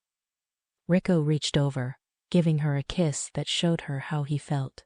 She knew that their lives together would be filled with love and happiness. They had fallen hard and quickly for one another, but what did time matter when true love came around? They ended up having a baby boy 2 years later. Bernard did go to work for Rico and kept his promise to stay away from them. He also did a good job and turned his life around, even found a wonderful woman whom he ended up marrying, and had 2 children of his own. It took many years for Rico to forgive his brother, but now they developed a close relationship, getting together whenever Bernard and his family came to visit. It shows that people can change and how good their lives can turn out. None of them were ever bothered by the rest of the family, and for that, they were so thankful. If you enjoyed the story, please consider leaving a review to help others find the book.